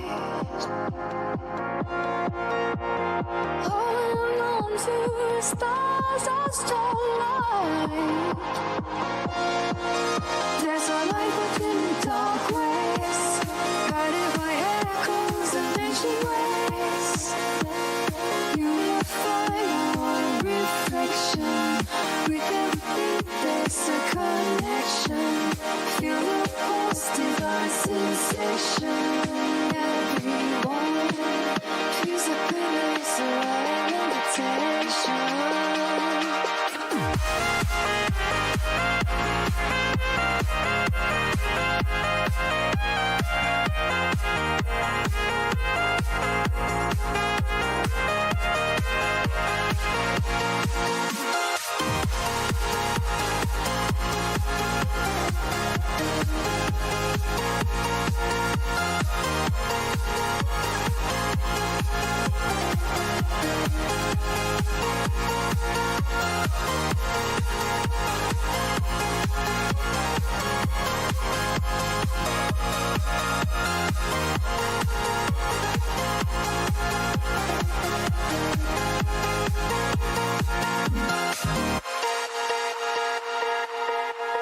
There's a light within the dark ways, guided by echoes of ancient ways. You will find our reflection. Within me, there's a connection. Feel the pulse, divine sensation.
I remember when we used to stand in the heart of the workers' plan.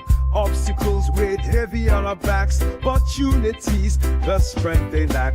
Good friends we had and good friends we've lost, fighting battles at every cost. But through the struggle, we raise our voice. In solidarity, we made our choice. No union, no buy.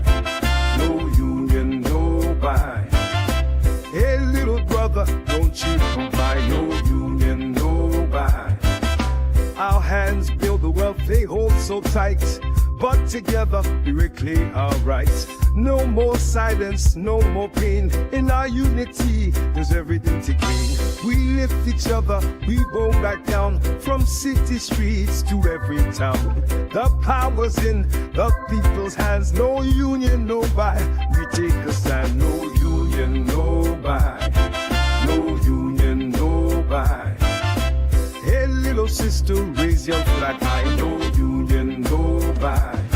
All the tables are turning, the fire inside keeps burning. For the workers and the buyers, we're igniting freedom's fire. No union, no buy. No union, no buy. Together we'll rise and we won't deny. No union, no buy. No union, I remember when we used to stand with hope and strength, hand in hand. The struggle's hard, but we'll survive. No union, no buy.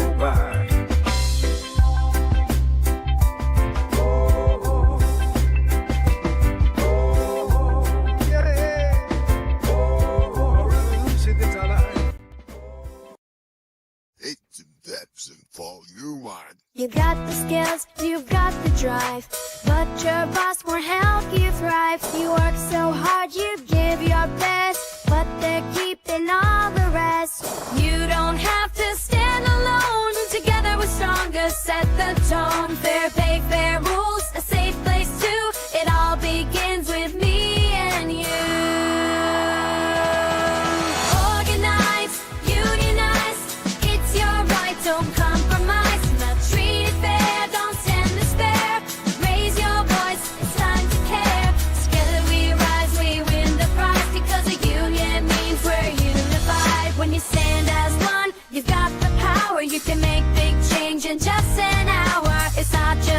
workers taking a stand for better pay and a helping hand. It's not about fighting, it's about what's fair, sharing the value of what's made there. If the boss says no, don't be afraid. Together we've got the tools to trade. Organize, unionize, it's your right, don't compromise. Not treated fair, don't send despair.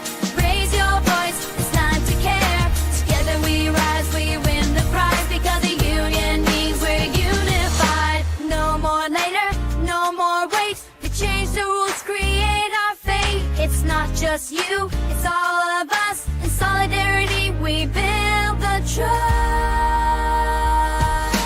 Organize, unionize, it's your right, don't compromise. Not treated fair, don't send despair. Raise your voice, it's time to care. Together we rise, we win the prize, because a union means we're unified. As a union means we're unified. The unified, the unified. Your voice matters, your work matters. Together we can make it better.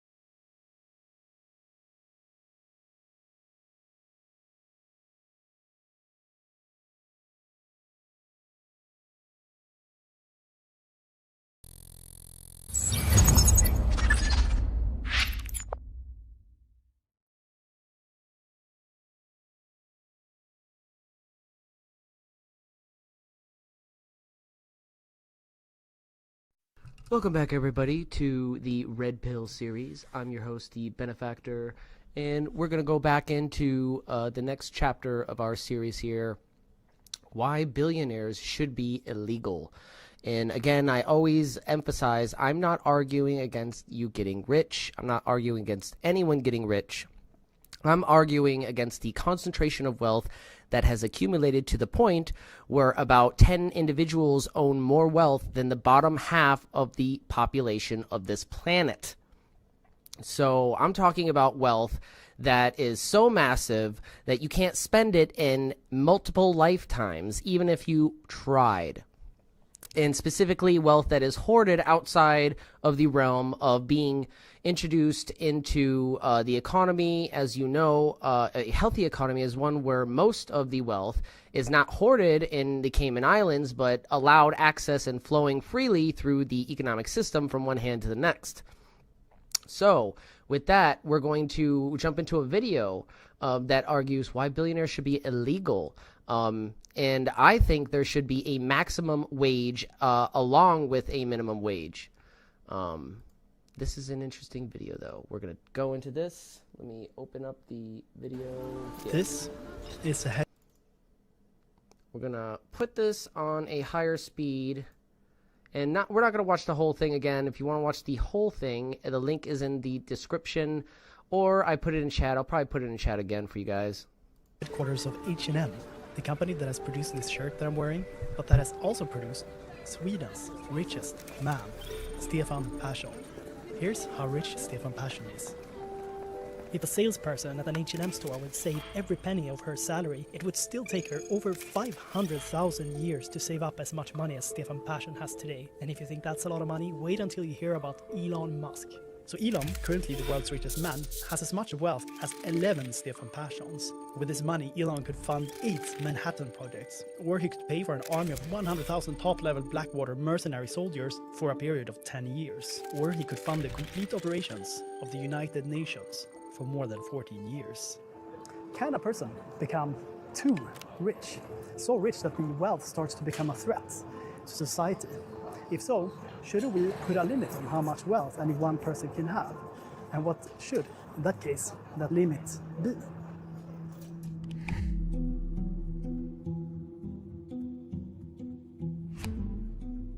So if I ask you this question, how much money is enough for you?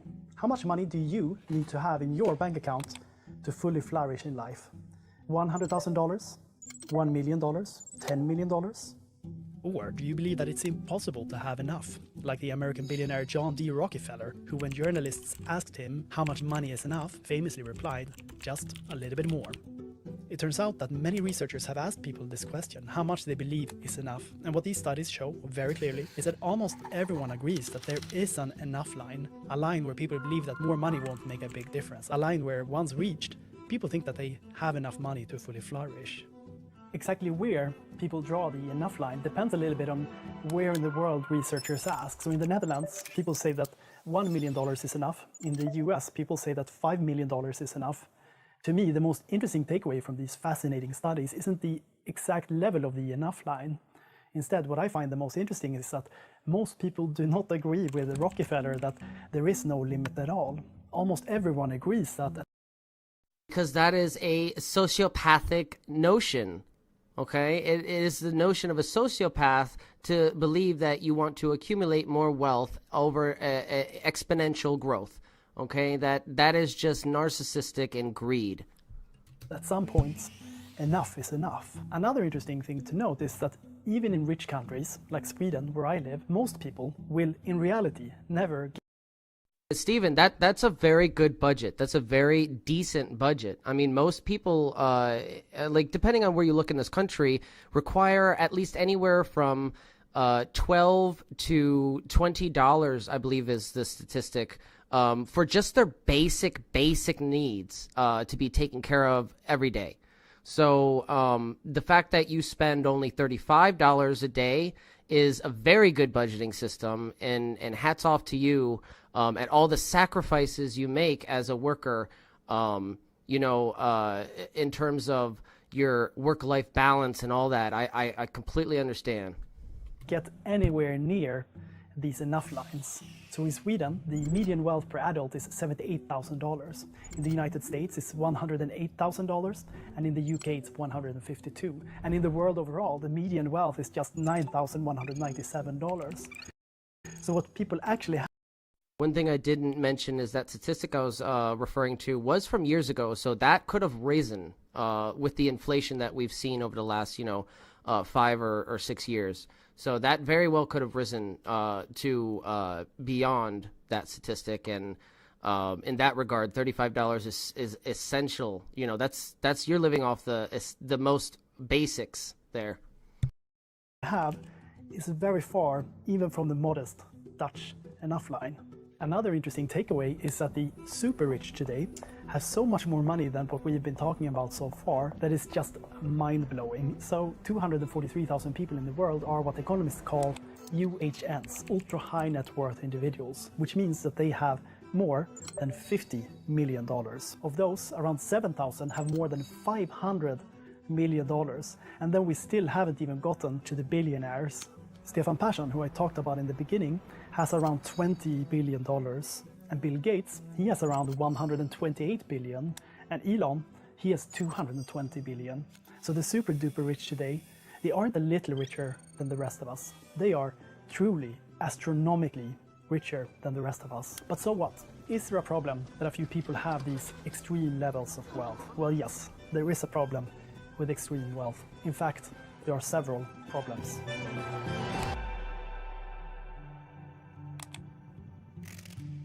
There's a popular narrative among the rich today that tells this story. In the past, everyone except for the king was poor and miserable, but today, thanks to global capitalism, most of us are rich and poverty is about to be eradicated.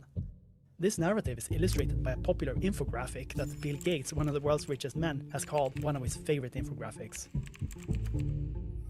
This infographic shows how in the year 1820, around 90% of the world's population lived in extreme poverty. And then over the following 200 years, this share has fallen to only 10% in 2015. And it's easy to understand why billionaires like Bill Gates like this graph, because in this remarkable graph, it looks like poverty is just vanishing almost on its own. And if that's true, then we can maintain the economic system we have. There's no need to look critically at extreme wealth concentration. But there are many researchers, for example the economic anthropologist Jason Hickel and the economist Ha-Joon Chang, who argue that this narrative that poverty is just about to be eradicated is misleading. These researchers point out that we don't have any accurate information about global poverty from before the year 1981. So instead, graphs like these make tenuous assumptions about people's incomes rather than their actual needs, with the result that we overestimate how poor people were in the past, and we vastly underestimate how poor many people are today. So despite what the dominant narrative says, in absolute numbers, there is arguably more poverty in the world today than ever before. And to me, that is the first problem of extreme wealth. Extreme wealth just cannot be morally justified when that wealth could be used to alleviate extreme poverty.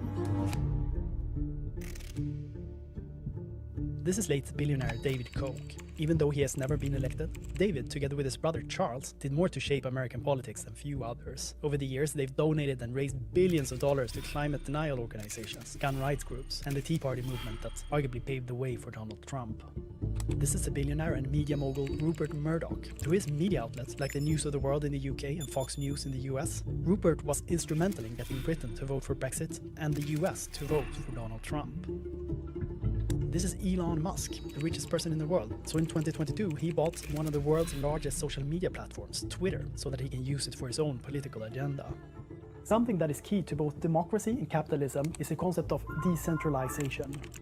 In contrast with regimes like the Soviet Union, Nazi Germany and North Korea, where the power and the economy was centralized under dictatorial rule and where a ruling class controlled resources and suppressed political dissent, our democratic and capitalistic system relies on the decentralized principles of one person, one vote, and a free market. But extreme wealth undermines the principle of decentralization, and it threatens both democracy and capitalism, because as the Koch brothers, Rupert Murdoch's and Elon Musk's actions show, extreme wealth can easily be translated into political power and also into market power. And as Martin Gilens explains in his book Affluence and Influence, research shows that over the last few decades, policy outcomes almost always favor the richest. To take just one almost mundane example, in the 1990s, the Swedish government gave the Swedish H&M billionaire Stefan Persson a tailor-made tax break that saved him millions and millions of dollars. If you want to learn how the rich are using their power to rig the tax system, check out my previous video where I use Lego figures to explain how that works. That would be very interesting to get into. We're only going to watch the end of this chapter here. I'm not going to complete the full video, but it is touching on some important topics here regarding why billionaires should be illegal. And this is the Market Exit YouTube channel. So I suggest you subscribe to them, and the full video link is in the description, and I'll probably put it in the chat after this chapter.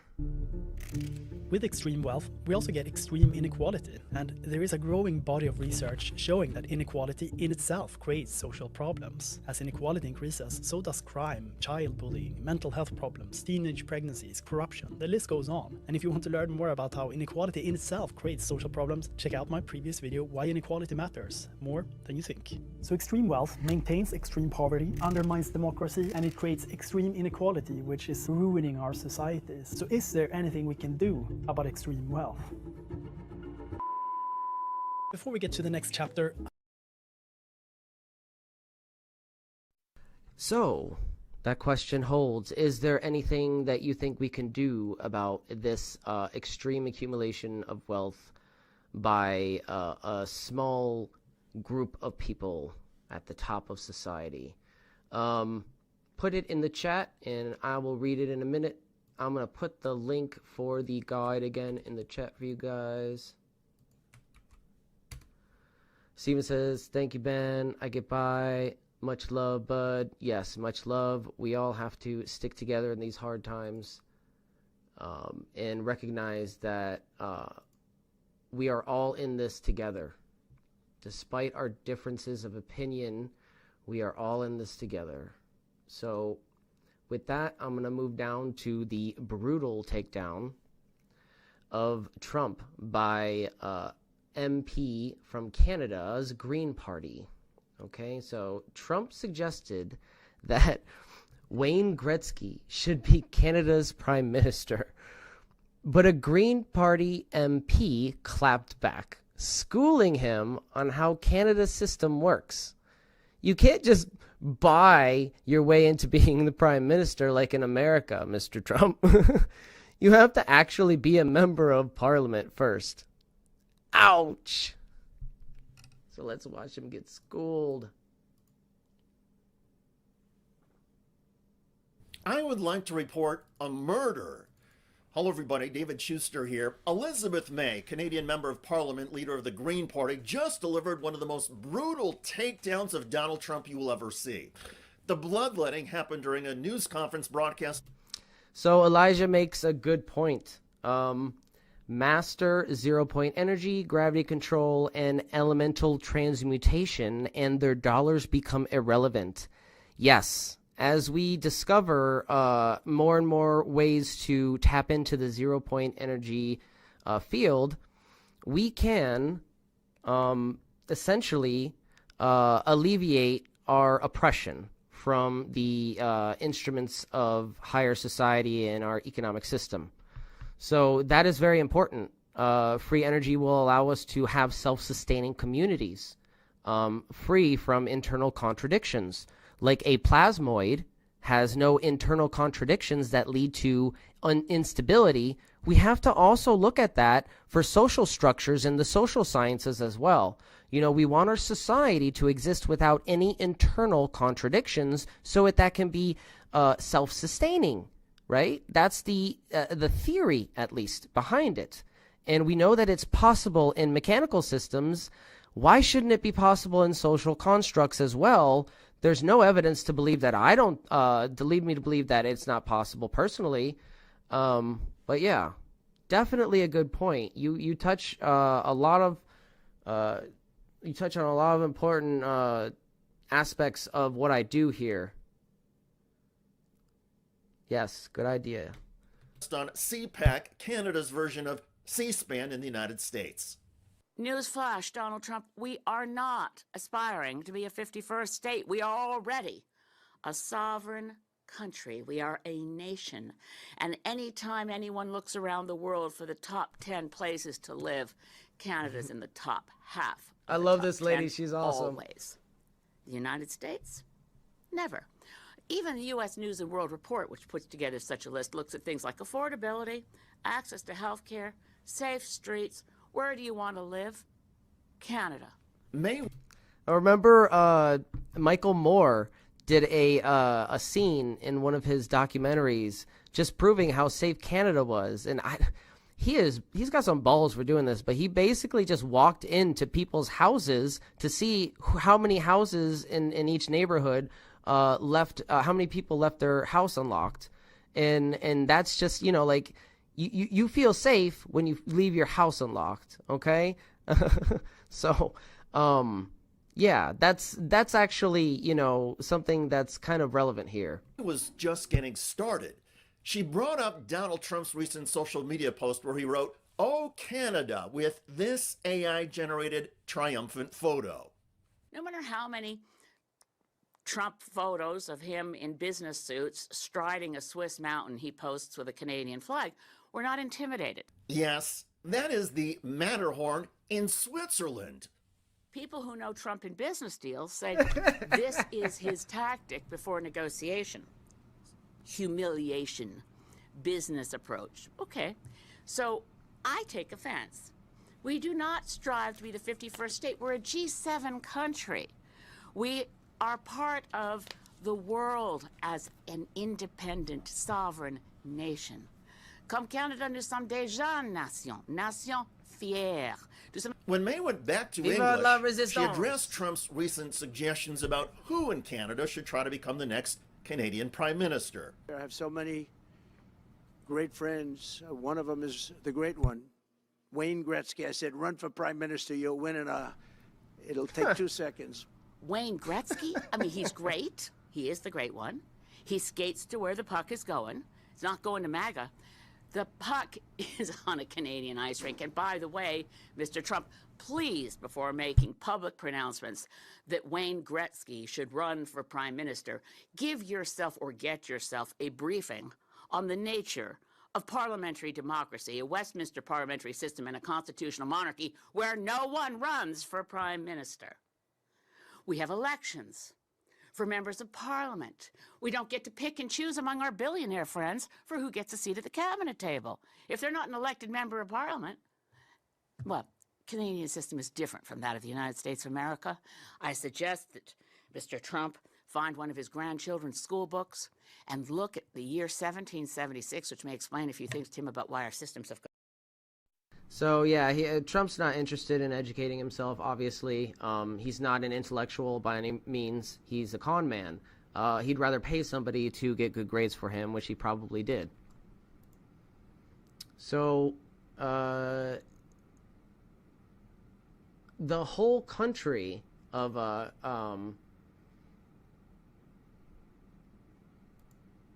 on one second, I lost my place here. Yeah, a whole country trolls Don Jr. So let's watch this failure too, because for many Americans, as the system collapses, you will see tomfoolery and nonsense, specifically because the system needs to ensure the conditions of its own existence, but the internal contradictions are just too much. So as a result, you have a party that's feigning working class, solutions, while not really having anything to back it up. As a result, you have a lot of distraction and nonsense. Specifically Trump supporters, socialism is the worst thing that they can imagine. But imperialism, apparently they're totally fine with it. Don Jr., along with Charlie Kirk, of all people, recently took a trip to Greenland as part of a PR move to show Americans that Greenlanders really love the United States, so much so that they want to be a part of it. It needs security for itself, but it also needs security very much for the world. The location really, you see the people and the ships sailing around, and they're not the right ships, and they're not the ships you want to know about. So we need security, and our country needs it, and the whole world needs it. Yes. So strategically looking. Yeah. You're right. You guys like that, right? Pictures from the trip showed Greenlanders smiling with the pair, sporting red MAGA hats. Why would they have those red MAGA hats in the first place? That is a great question. Here's a post from Ron Filipkowski on X showing Don Jr. posing with MAGA Greenlanders holding an American flag. According to Danish reporting, many of the people wearing MAGA hats in Don Jr. and Charlie Kirk's Greenland videos were homeless rounded up from the area, including one man they found under a bridge to come into the restaurant for a photo op and a free meal. Others have confirmed that the visit and the photos that emerged from it were staged, including a Greenlandic MP, Pipaluk Ling. She mentioned that locals were flipping off Jr. and Kirk and that they were posting messages on social media saying, "Yankee, go home." She also said no journalists were allowed to interview him. It was all staged to make it seem like we, the Greenlandic people, were MAGA and love to be a part of the USA. Local media also confirmed that those crisp red MAGA hats were distributed to people. So this is part of the propaganda. You know, you have Trump going up there and saying, none of my products are made in China, and literally all of them are made in China. Prior to the photo shoot. Kirk left that part out when he claimed that he and the president-elect's son were met by hundreds of people in MAGA hats in the streets of Nuuk, people that love America, that want to be a part of America. But Ling says that Greenlanders are hardly interested in becoming a part of the United States. She told Politico, "We know how they treat the Inuit in Alaska. Make that great before trying to invade us." I can't imagine what it must be like for Greenlanders to see two American white dudes, particularly these two American dudes, trying to actively colonize them in 2025. And Ling was right to bring up the way the Americans have treated the indigenous peoples of the lands that they've conquered in the past. To this day, the Native American population in our country, what's left of them, are underrepresented in government. They've been relegated to reservations that keep getting smaller and smaller in size over the years. They have less economic and political opportunity than most, and they have rampant health concerns that are more pronounced within their communities than others. The Native Alaskans of today have some of the highest rates of alcoholism and diabetes in the country. Similar statements can be made about the natives of both Hawaii and Guam. And make no mistake, Trump's interest in Greenland is no different from the colonizers of centuries past interests in places like India, Southeast Asia, and China, the Caribbean, all of the Americas, and all of Africa. And imperialism never went away over the years. Many European countries still have holdings abroad. The US certainly does, not to mention we stick a military base anywhere we're able. But aside from that, we are capitalists, aren't we? Capitalism is very imperialistic in the sense that it encourages the acquisition of properties in order to acquire the assets that come with those properties. Entrepreneurship 101, The initial goal is to build and run a business, yes, but the bigger and more aspirational goal is to build up a business just enough that a bigger business acquires it. You sell your business, so you make money from the sale, but the bigger business that acquired you no longer has to worry about any competitive threats that your business may have posed. They'll get to acquire a full... That's exactly how Goobagoo worked. I worked at a chat agency called Goobagoo, owned by a man named Brad Title. And he worked us like basically slaves. He's a disgusting piece of shit, and he basically did all of that to acquire enough wealth and make the business successful enough to be acquired by a huge company called Reynolds and Reynolds, who then cut our benefits even further. So fuck you, Brad Title. You can go suck a big fat dick. Fully developed and functioning infrastructure, and they'll get to profit from economies of scale. Once the acquisition happens, though, you are out of the picture. You have no further say in the mission of the business, let alone the legacy of it. You have no control over how the workers are treated. If you're lucky, they keep you on as a board member or something like that, but often it's just an ornamental position. The ones doing the acquiring, though, those are the real kings of capital. They're the real winners of this insane system that only ever values or recognizes upward movement, bigger and better. So these companies just acquire and acquire company after company, gobbling up competitors, eliminating laissez-faire checks and balances that would otherwise be imposed on their business. Now they use their immense wealth to purchase political influence within governments, and the governments support whatever these companies want because business is business and business is good, the bigger the better. Imperialism is the exact same thing, but just with physical land. Nations are acquired instead of small businesses. Entire cultures are swallowed up within the empire. Natural resources are exploited to serve the empire, the profits of which are hardly given back to the land that they came from. The people, who may have once benefited from a smaller governing zone, become overlooked by an empire that doesn't have the time, energy, or interest to take care of them. The people don't matter. The people weren't the motive. The people only matter as much as they can help to extract whatever resource the empire was actually after. Trump has never said why he wanted to acquire Greenland, but there are two leading theories. The first is that he wants the abundance of natural resources that lie beneath Greenland's ice sheet. Most likely he wants it because Elon Musk wants it. The other theory is that he's working in cahoots with Russia, and Russia wants Greenland so that they can have easier access to Western Europe. But while Trump has never said why he wants what he wants, I don't really buy the whole Trump-Russia collusion theory. I'm more inclined to believe that Elon put that in his ear, because Elon is, again, another billionaire motivated by his own self-interest. We have two big dicks swinging now, and again, in a battle of ego, the loser always wins. So with that, we're going to jump into the next chapter. Democrats are also corrupt under capitalism, and we have to remember that. There is an establishment group within our Democratic Party. Now, there has been, in recent years, a break in that party, specifically with the introduction of people like Alexandria Ocasio-Cortez, who don't take corporate PAC money and have more progressive left-wing ideas rather than centrist and overall right-wing economic ideas that the mainstream establishment Democrats have.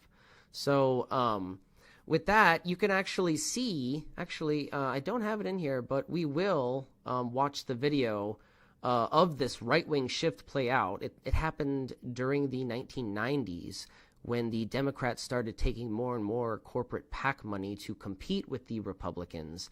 And as that happened, we saw a noticeable shift in their economic policies. And this plays out in the video I have on my channel of Nancy Pelosi, originally with her origins of her political career started from a more progressive stance, and she was for universal health care, and now she's been more of a advocate of the right-wing section of the economic stance, specifically knocking down those more progressive policies in the Congress. So that is very, very important to see, that there is a shift there that's happening. And it's you know, the singer, I forget his name, of Rage Against the Machine, he called it a meat grinder. The system is a meat grinder. You might go in with ideals, But at the end of the day, the pressures and the influences at bay are going to grind you into corporate meat.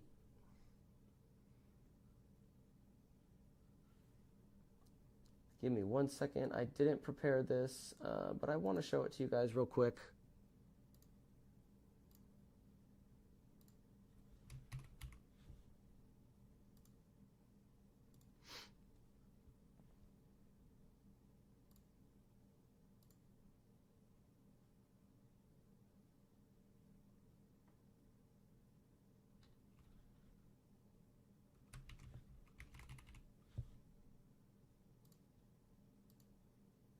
May not. Thank you very much, Congressman McDermott, for holding this press conference and for your leadership on the single-payer proposal. I remain a staunch and ardent supporter of the McDermott-Conyers bill. I am very pleased with the president. So this is Nancy Pelosi in 1993 at the beginning of her political career advocating for a bill on universal health care. This is not an advocate, or this is not advocating for a single-payer system or a half measure that doesn't cover everybody. This is a policy that would be universally applied. Presentation last night. I'm sure others this morning have told you that he made an excellent diagnosis of the problem, and now we have to get on with how we take care of providing health care to all Americans. My problem with the president's proposal, if there is a problem, is that one of the principles of universal access, one of the principles of the single-payer bill is universal access. The president has accepted some of the principles of the McDermott legislation, be it universal access, no precondition, portability, you know, the list goes on and on. But for access to be universal, it must be affordable. And my concern is that at 150% of poverty, a family would have to start paying for its 20% share of the insurance, may not make it affordable to many of the families whose needs it hopes to address. There is already a concession on part of the federal government that a family needs food stamps if they're at 185% of the poverty level. If we admit that people cannot feed their families at below 185% of poverty, how then can we expect them to pay for access to insurance at 150% of poverty? I think the president is on the right track. I think the closer he moves toward the single payer, the better. As I've said before, I hope that this plan, and when I say hope, I mean that I will join with my colleagues here in working to see that the plan that the Congress passes contains as many of the provisions of single payer. Once again, I want to commend Mr. McDermott and Mr. Conyers for their reasons of security, reasons of savings that spring also from the simplicity of the program, savings which spring from early intervention, people seeking and receiving health care earlier in the game so that they don't have more costly health care and hospital stays. Everything points to Mr. McDermott's bill. It is interesting to see how under scrutiny, when people really take the look at these bills, how brilliantly the single-payer plan stands out. And I think it's a tribute to Mr. McDermott's endurance that he has kept this issue alive, and others did not think it was so, shall we say, inevitable. In any event, I hope that the committee, I join my colleagues in requesting from the committee the opportunity for this bill to be considered.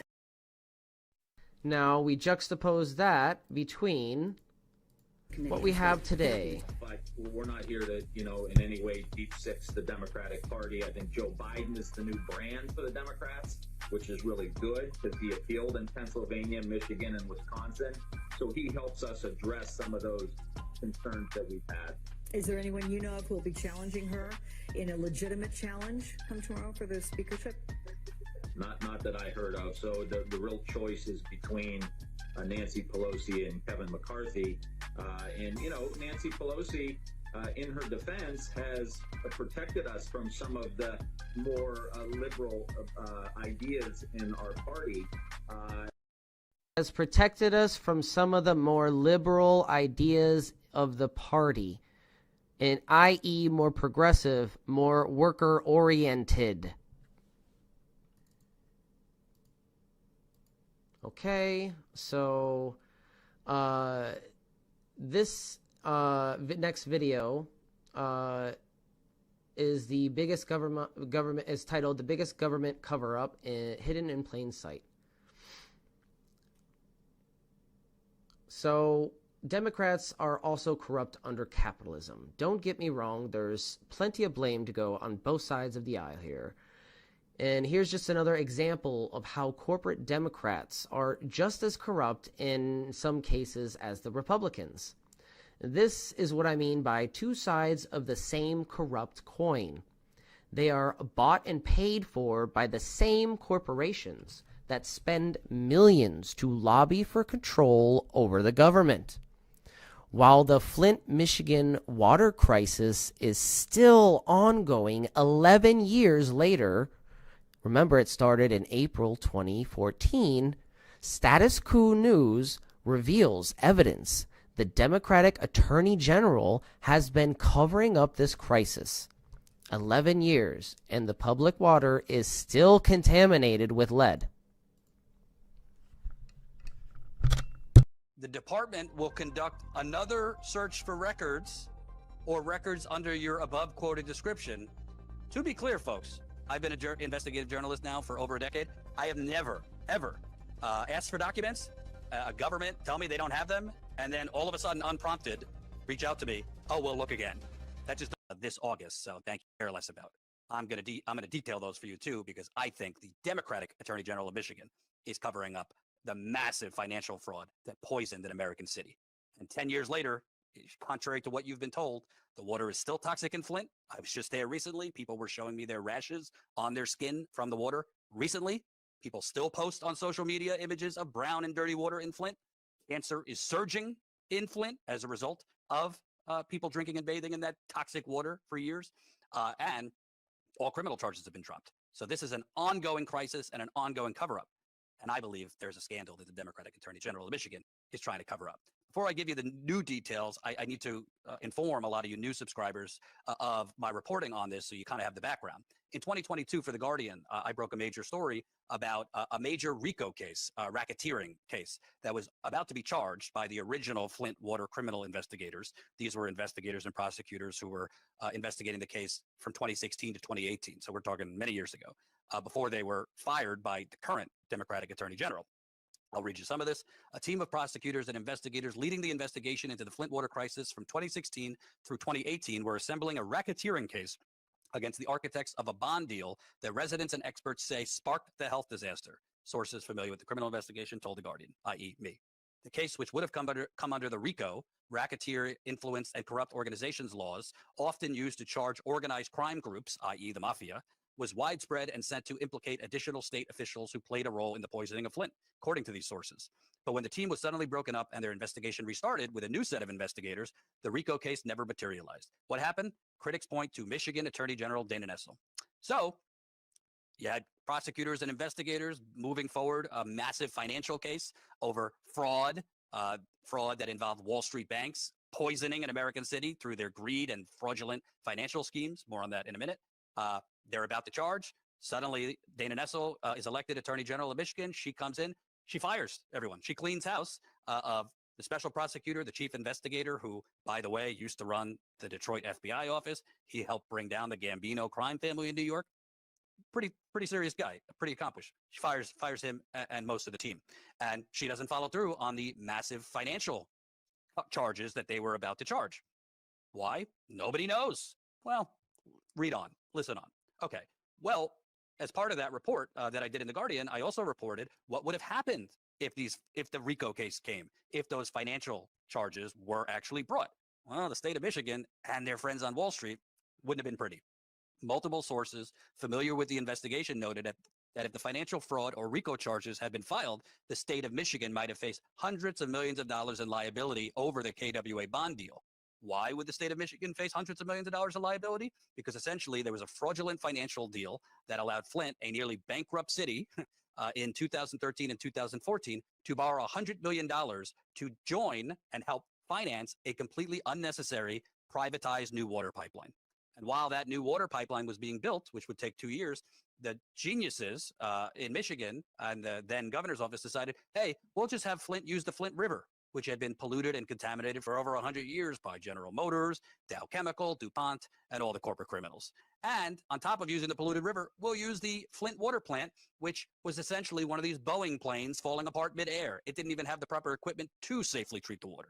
So because the state of Michigan, the Attorney General's office specifically signed off on this fraudulent financial deal that allowed Flint to join this new water system, which then triggered using the Flint River, investors in this new water system could sue the state of Michigan potentially for hundreds of millions of dollars for bond fraud. Well, state of Michigan, I was told by several sources, a state could go bankrupt if they're sued and lose hundreds of millions of dollars, because unlike the federal government, they can't just. Yeah, that's an even worse solution, Mike, right? They're switching to PVC. If that's true, that the plastic is that's not good for you either, I don't believe. So I try not to even microwave plastic, even if it says it's microwavable. I don't, because just plastic in and of itself, if it's heated up in the sun, will seep, toxins. I forget which chemical it excretes, but it's not healthy for you, Just print money out of their behinds. But it wasn't just the state of Michigan that was details would have went public. Also, our friends on Wall Street, JP Morgan Chase and Wells Fargo, who along with a third financial firm underwrote the KWA bond deal, could have also faced similar financial penalties for failing to do their due diligence as outlined in the administrative order that preceded the bond deal to ensure that the necessary upgrades to Flint's water plant were completed so that the plant could safely treat Flint River. Translated in English, JP Morgan and Wells Fargo, they issued the bonds that allowed for the funding of this new water system that Flint was going to join. As part of that bond deal, they were supposed to make sure that the Flint water plant was equipped to treat the Flint River water that Flint would be using temporarily while this unnecessary new privatized water system was being built. Obviously, they did not do their due diligence to make sure that the Flint water plant could safely treat the Flint River water. And the rest is history. As I told you, people were poisoned. And 10 years later, it's an ongoing crisis. People are still sick and developing cancer at alarming rates. Okay, what's new here? Well, after the Attorney General of Michigan, Dana Nessel, so badly, excuse my French, fucked up the Flint water criminal case to the point where the state of Michigan Supreme Court in 2023 threw out all her charges, she was forced to end the investigation. So I found out that there were specific documents that they had continually been denying me. I kept putting in, as a journalist, you could put in freedom of information requests. I kept putting in freedom of information requests for documents pertaining to that racketeering case. That RICO case that the original prosecutors that the current attorney general fired, got rid of, conveniently, right when they were going to charge this massive financial scheme, right when they were bringing down the hammer on the politicians and others that basically scammed Flint and poisoned them as a result. She fired all of them right before they could do that. Interesting. But she kept denying me freedom of information requests for those documents, citing an ongoing investigation. So after the investigation was over, because the Supreme Court threw out her charges and the statute of limitations had ended, so essentially she could no longer charge people because so much time had passed, I put in freedom of information requests, again, for specific documents, particularly a 52-page memo from the original prosecutors she fired, basically outlining the RICO case they had built, that financial case, and the charges they were going to bring and who they were going after. Because obviously it's important to know who was behind this financial scam, what were the details, and how did it poison Flint? We need to know what happened in Flint so we can prevent it happening elsewhere. Okay, well, it was quite the evolving response from the Attorney General's Office of Michigan. On March 27th, I get a response to my freedom of information request from the Attorney General's Office. After a search for our records, to the best of the department's knowledge, information, and belief, the department does not possess the records under the description given in your request or by another description. The Attorney General's Office tells me they don't have the documents that I requested. Again, this is a memo out from the original prosecution team that she fired that they produced, that they created and delivered to her. I happen to have known this Attorney General's Office received this briefing, which again outlines the whole Megillah: fraud, scam, con. They tell me they don't have them. Okay. On April 19th, I responded. Before I take any further action, hint, hint, I wanted to follow up one more time. Is the AG's office positioned firmly that they do not possess this document? And I outlined the document. Prosecution Memorandum Racketeering Enterprise, dated December 2018 and prepared by Special Agent Ron Reddy. So I basically, called their bluff. Sure you don't have it? Before I take further action, because I was reaching out to attorneys to potentially sue them for the documents. The people of Flint deserve. This is why I love Status Quo News. This guy is an amazing investigative journalist. To know the truth. The American people deserve to know the truth. Interestingly enough, on May 6th, so several weeks later, it just so happens after I went to Flint to cover the 10-year anniversary of the ongoing water crisis and the ongoing cover-up, after I went there, after I did an online show basically threatening to sue them, unprompted, the Attorney General's office responded to me, stating, in its March 27, 2024 written notice, the department informed you that the department does not possess records under the description given in your request or by another description.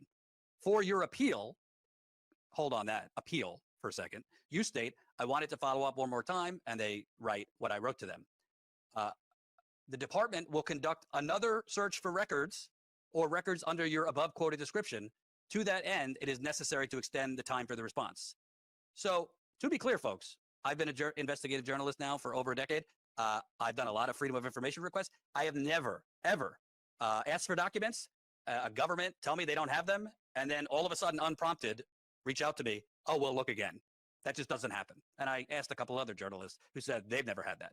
So what prompted all of a sudden that, oh, we'll look again. Maybe they're under the pillow, the documents that you're asking for. I did threaten to sue them. Maybe they thought that would get attention, and maybe they don't want attention on this. I digress. Then on May 28th, after they originally told me they don't have the documents, then they suddenly, out of nowhere, oh, we'll look again. On May 28th, all of a sudden, they found the documents, but they won't give them to me. The department has determined that a document titled Prosecution Memorandum Racketeering Enterprise is currently exempt from public disclosure under section blah, blah, blah, blah, blah. The exemption provides for the non-disclosure of, quote, information or records subject to privilege recognized by statute or court rule. Essentially, they gave me a bunch of legal jargon to why they won't give me the documents that they originally said they didn't have in their possession. So, first outreach, we don't have the documents. I call their bluff. Suddenly they see Jesus. We'll look again. Then, voila, we found the documents. By the way, these are not thousands of documents. We're talking about a 52-page memo where I gave them the exact wording of the memo and the exact author of the memo and the exact headline of the memo. But they actually went further, saying, please be further informed, however, that later this year, as in 2024, the department will be releasing the document in conjunction with the department's Flint report, if you would like the undersigned to notify you at the time of the public issuance. So they said, we're not going to give you the documents, but later this year, we're going to release as part of our Flint report that they've been promising. Since the state of Michigan Supreme Court threw out this Attorney General's charges, basically because she's incompetent, and brought the charges in a way that the state Supreme Court found to be unconstitutional, Dana Nessel, the Attorney General, basically blamed the Supreme Court and said, we're going to release a Flint report and release as much information as possible so the people of Flint can see the work we did and what evidence we found. Okay. They told me they're going to release this document at the end of the year. And further reports have come out where they said they were shooting to release this document at the end of the year. Well, it's the end of the year. New Year's Eve is in a few days. I followed up with them asking, to be clear, I want to get this in writing. You're going to release the whole 52-page memo on this RICO case, the financial fraud case that was going to be brought. I just want to make sure I have that. And then they kind of responded, well, we're still sorting through it, blah, blah, blah. So we don't know what we'll exactly release. So they told me in the FOIA, the Freedom of Information denial, that they're going to release the documents at the end of the year. And then they kind of backtracked. Then I followed up with them asking, can you kind of tell me like the explanation for why you originally told me you don't have these documents, but then suddenly you found them? Here was their response to that. Thanks for reaching out. The initial search based upon your first request did not return any responsive documents, which is why you received the initial denial letter. Upon receipt of your email or appeal, the FOIA team brought in the search and they were electronically located on May 10th. This is bullshit because I gave them the exact headline of the memo, the exact author who wrote it, and how many pages it was. That's about as specific as you could get. So how it did not return any responsive documents. Broadening the search is just bullshit response there. We're not going to finish the video. I do recommend that if you like his videos to subscribe to Status Quo News, like that. Bam. So, with that, we're going to move on to the doomsday clock and the collapse of capitalism from a Marxist perspective. Okay, and some of you know, and I'll bring it up here in a moment, that I've been working on trying to come up with some kind of doomsday clock or some kind of real-time indication of how close we are to total economic collapse. The doomsday clock, a symbolic measure of humanity's proximity to global catastrophe, is commonly interpreted as a reflection of threats like nuclear war, climate change, and disruptive technologies. However, from a Marxist perspective, the doomsday clock can also be seen as an indirect metric for the systemic crisis of capitalism itself. This episode of the Red Pill series explores how capitalism's inherent contradictions might be driving us closer to midnight. So, capitalism as an engine of catastrophe. Karl Marx argued that capitalism, by its very nature, is unsustainable in the long term. Remember, we talked about internal contradictions and how a plasmoid doesn't have any internal contradictions, so that leads to itself being self-sustaining. An internal contradiction, in a social sense, is the tension between labor and capital. The pursuit of an endless growth and the concentration of wealth generates cycles of crises. The doomsday clock, while not explicitly about capitalism, tracks phenomenon deeply influenced by these contradictions. So, regarding environmental degradation, capitalism's growth imperatively fuels the relentless extraction of natural resources, resulting in environmental destruction and climate change. The capitalist system prioritizes short-term profit over long-term sustainability, accelerating ecological collapse.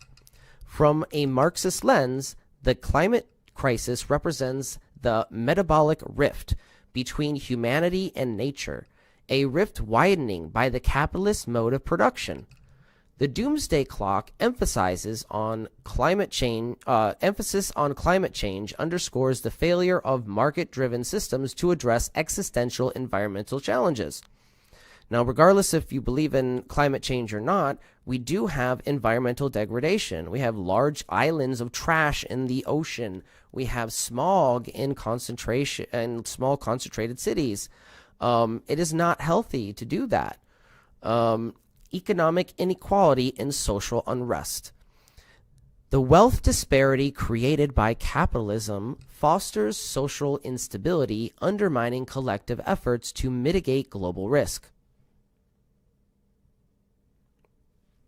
The concentration of resources in the hands of a few limits the ability of societies to respond equitably to crises like pandemics, technological disruptions, or natural disasters. Marxists might argue that the doomsday clock reflects the simmering tensions of a system that cannot reconcile the needs of the many with the profits of the few. So, technological acceleration and control. Under capitalism, technological innovation often prioritizes profit over ethical considerations or safety. This unregulated pursuit leads to advancements that could destabilize humanity, such as AI-driven warfare, cyber attacks, or biological threats. Biotechnological manipulation or threats. The alienation of labor under capitalism, where workers have little control over the technologies they create, parallels the broader alienation of humanity from its own survival mechanisms. The doomsday clock's concerns about technology mirrors these dynamics. So, capitalism's contradictions and the clock's countdown. Marx predicted that capitalism would sow the seeds of its own destruction, something that I've been emphasizing on this channel. The doomsday clock's movement towards midnight could be interpreted as an indicator of this process. So the growth fetish, capitalism's obsession with growth, is unsustainable on a finite planet. As resources dwindle, the system faces ecological and economic collapse. Crisis of legitimacy. The inability of capitalism to address global challenges like climate change or inequality erodes public trust, leading to political instability and potential revolutionary movements. And global tensions. Capitalist competition between nation states drives geopolitical conflicts, exacerbating risks like nuclear war, a key factor in the doomsday clock's calculations. So towards midnight or a revolutionary dawn?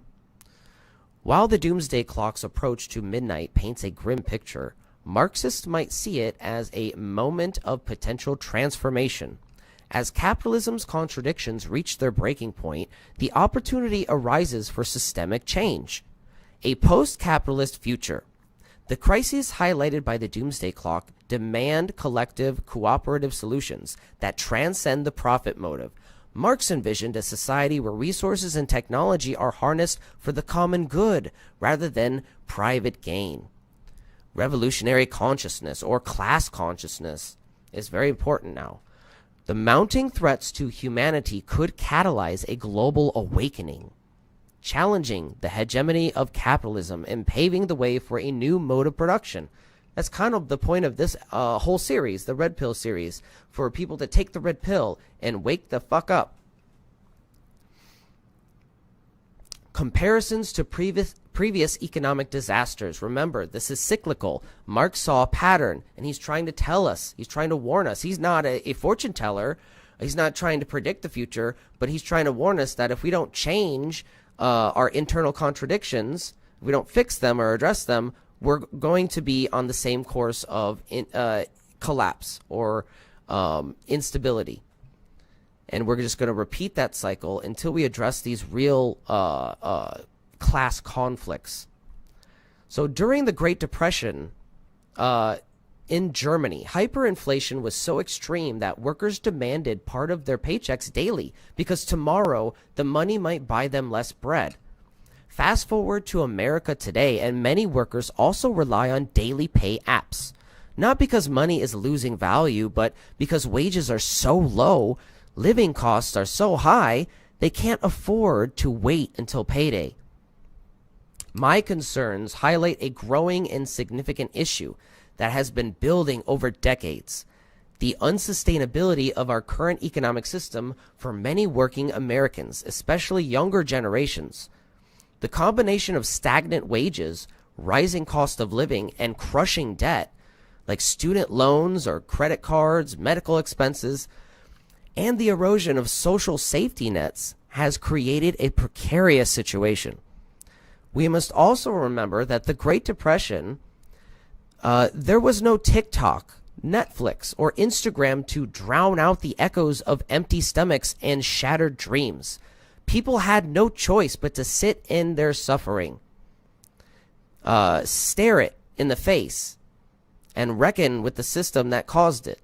The daily grind of poverty wasn't just unavoidable, it was inescapable, fueling collective action because the pain was constant and undeniable.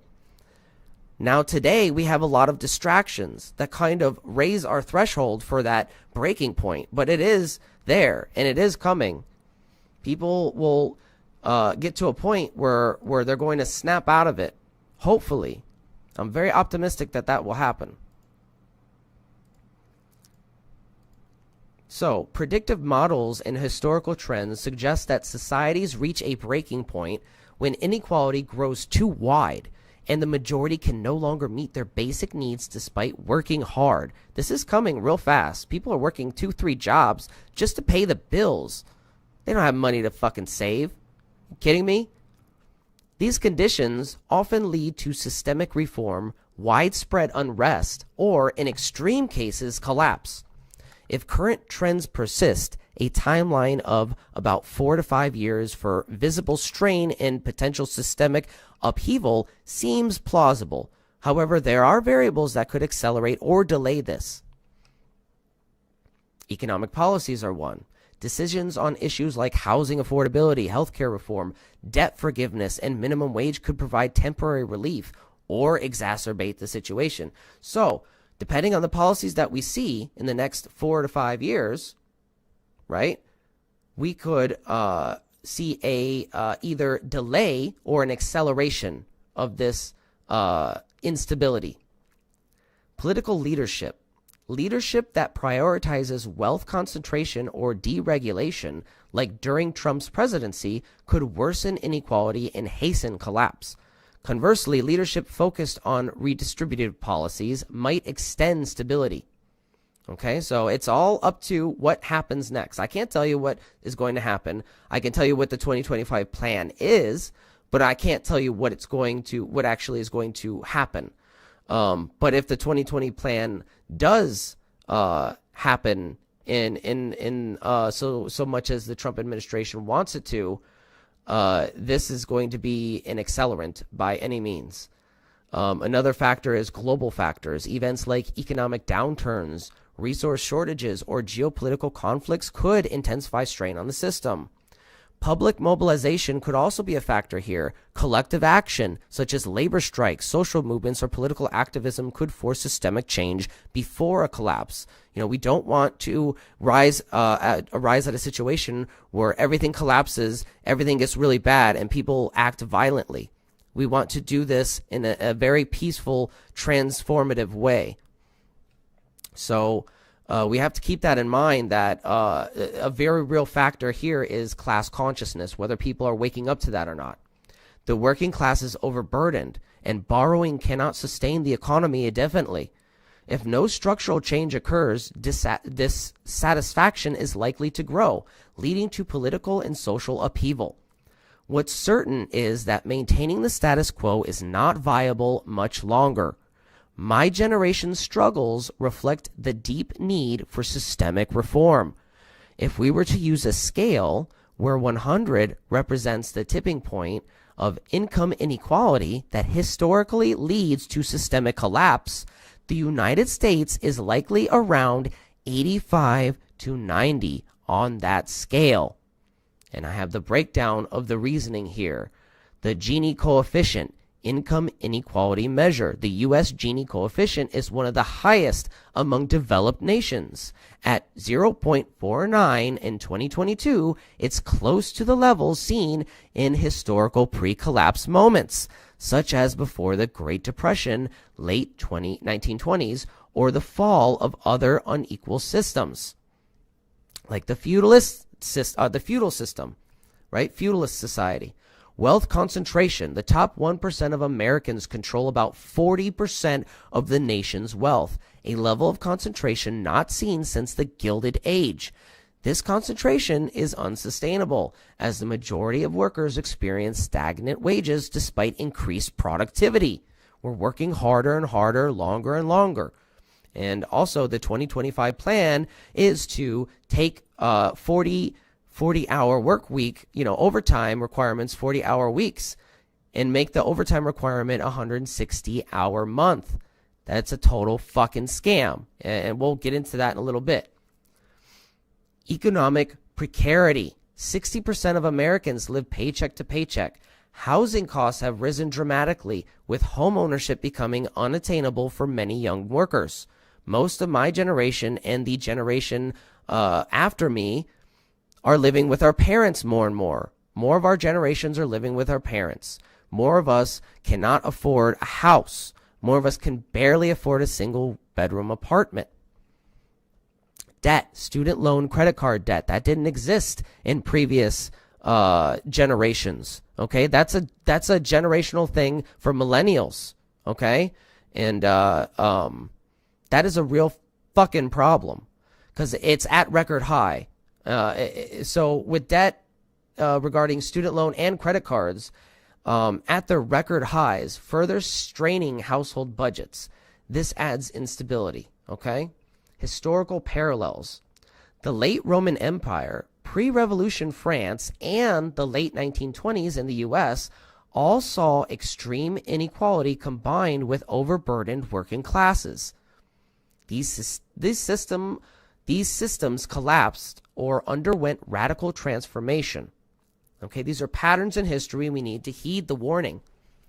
Social fractures, polarization, political instability, and social unrest often accompany late-stage inequality or late-stage capitalism, as we are in now, or as I like to call it, end-stage capitalism, because we could very well be in the beginning stages of a transition out of capitalism as we know it.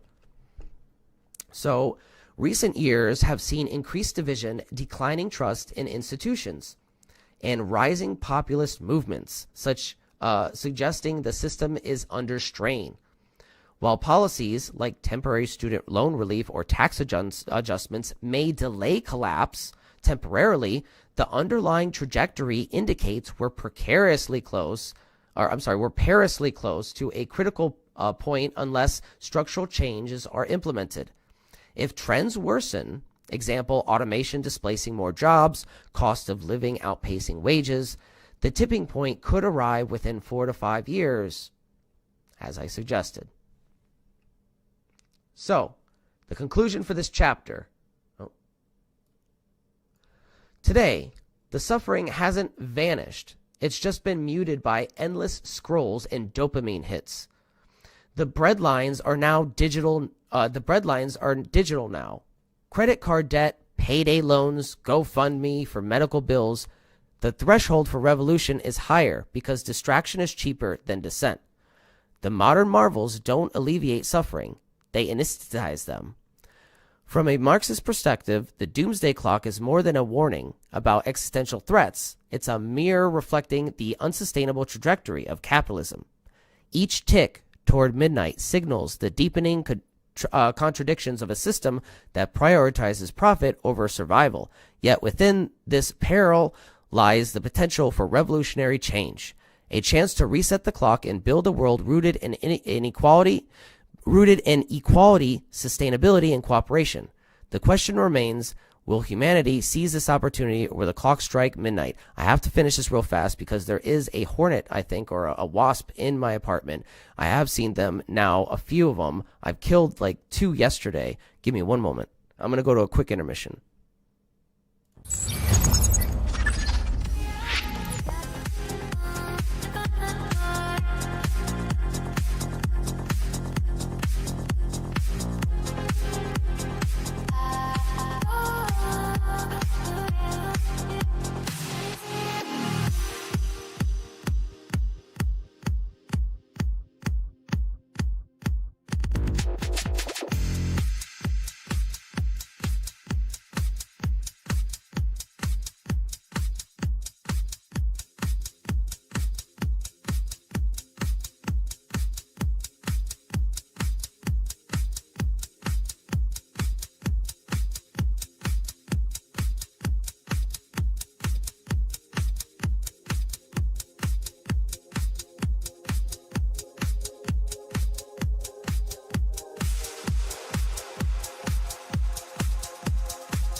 Majestic moments in cosmic flight,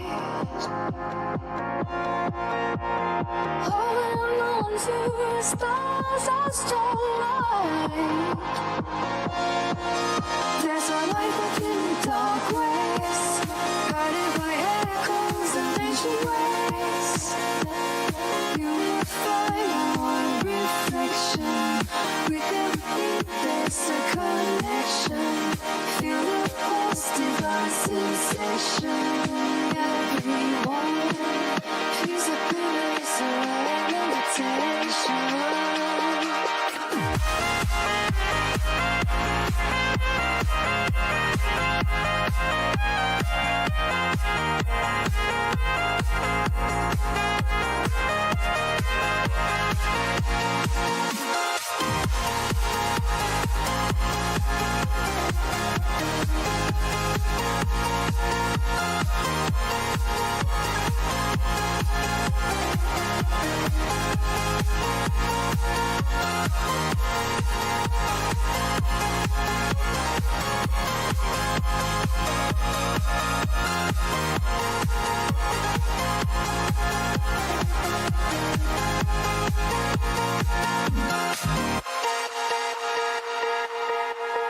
There's a light within the dark ways, guided by echoes of ancient ways.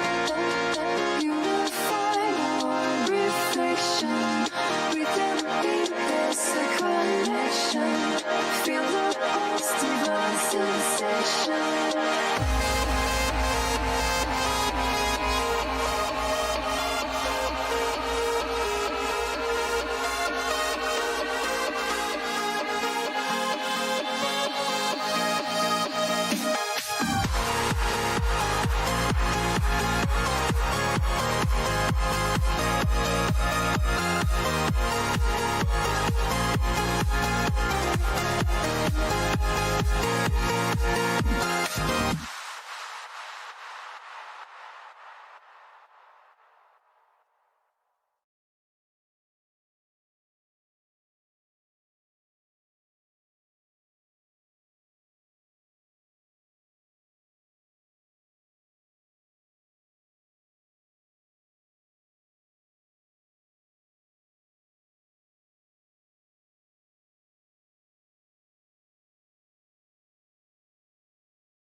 the depths of hidden files, trapped inside the secret circuits, unraveling through the miles. Oh, truth was masked by coded curtains.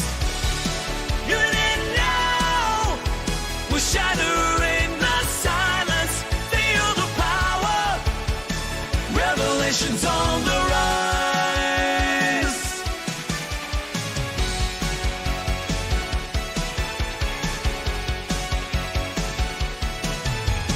From the shadows, light emerges, breaking through the veils of dark. 0 points and gravity converge, yeah, guiding voices, revelation start. Ancient whispers call, they're begging us to open our eyes. We stand tall, defying all their lies. Even in now, we're shattering the silence. Feel the power, revelations on the rise.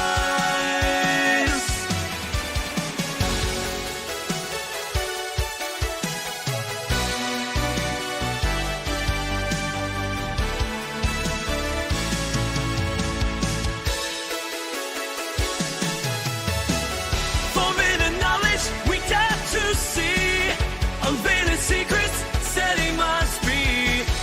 In this epic, we play our part with fearless hearts. You didn't know, we're shattering the silence. Feel the power, revelations on the rise.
The capitalist system is everywhere. It is all around us, even now in this very room.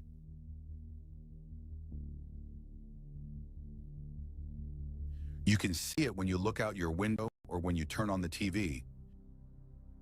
You can feel it when you go to work, when you pay your taxes, when you struggle to afford your rent. It is the world that has been pulled over your eyes to blind you from the truth, that you are a slave.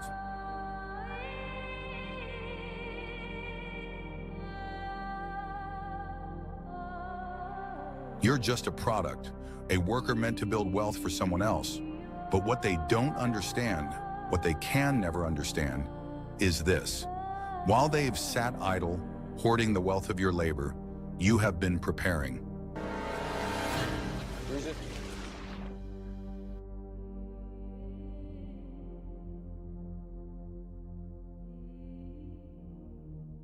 Every hour you've worked, every struggle you've faced has refined you. Your struggle is your training, and you've been training your entire life.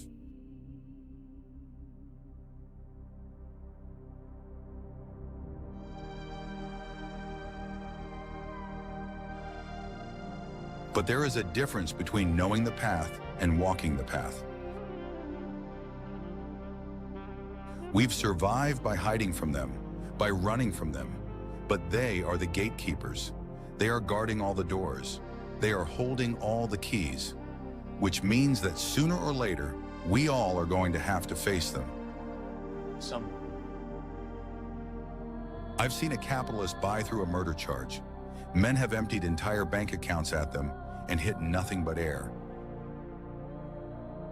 Yet their strength and their speed are still based in a world that is built from a tiny minority.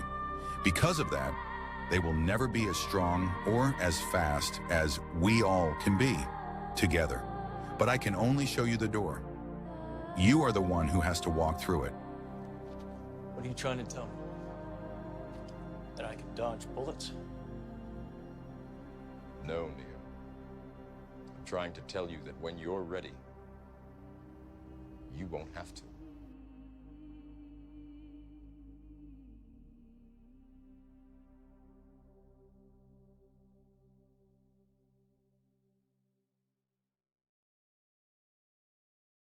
Welcome to the real world.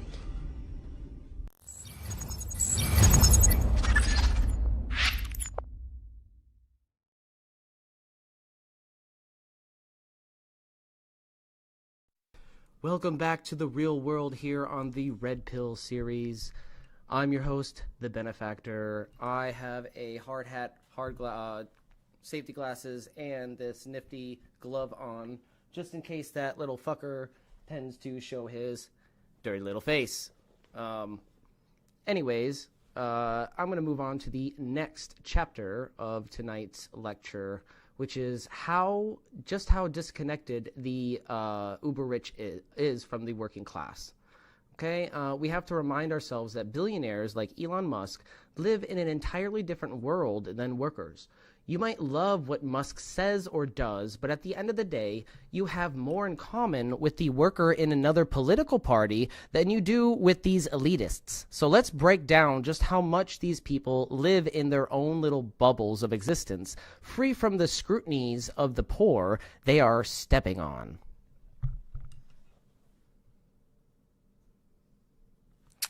The uber-rich, particularly billionaires like Elon Musk, live lives so far removed from the average person that is nearly impossible to comprehend.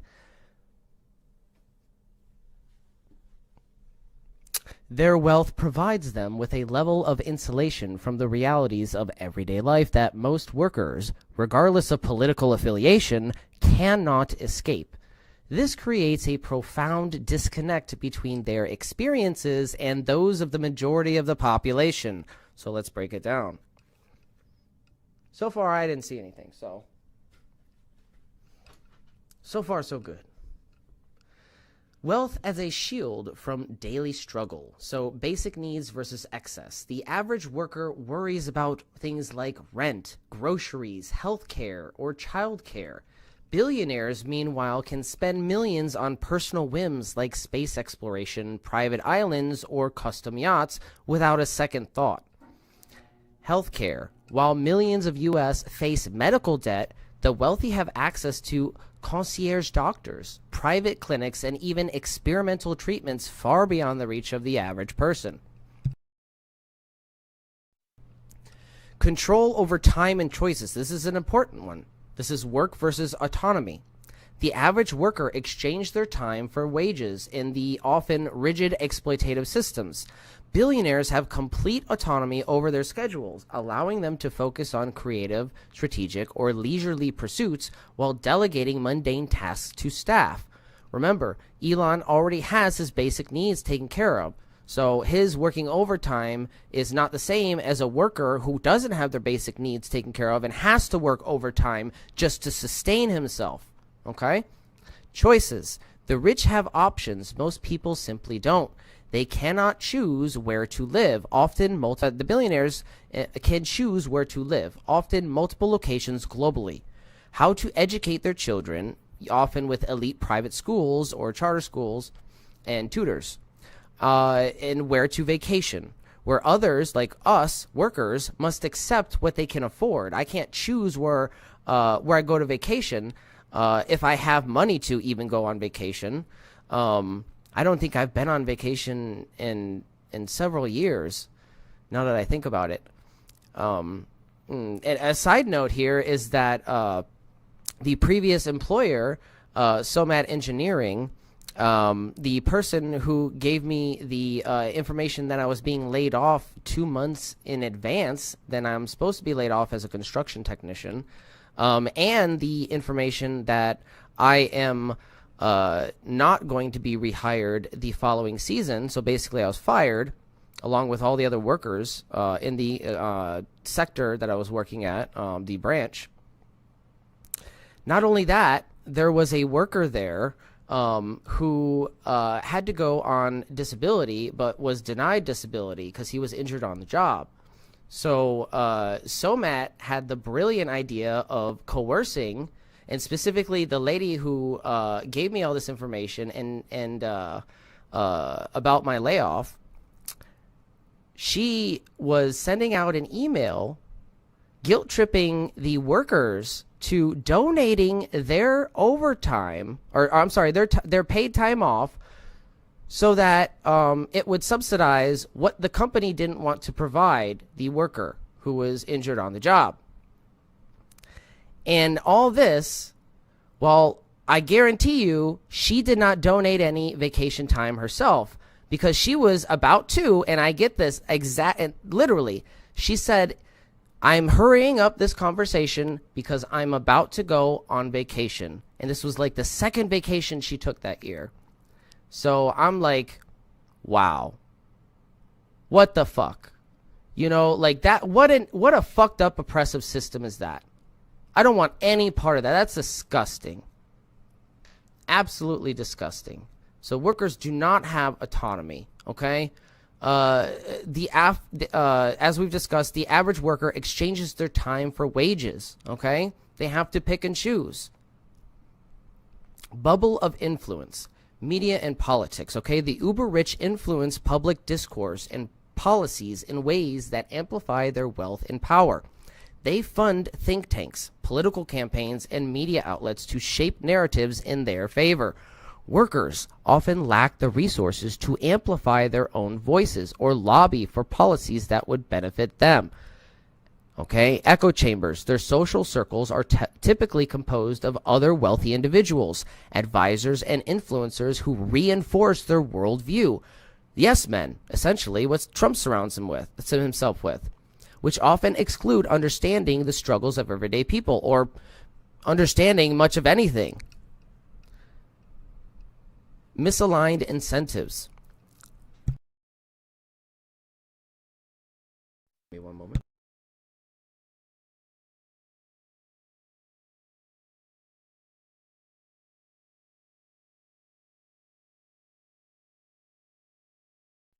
So, labor exploitation. Many billionaires profit directly from the labor of workers while cutting costs in ways that harm those same workers, such as suppressing wages, opposing unions, and offshoring or outsourcing jobs.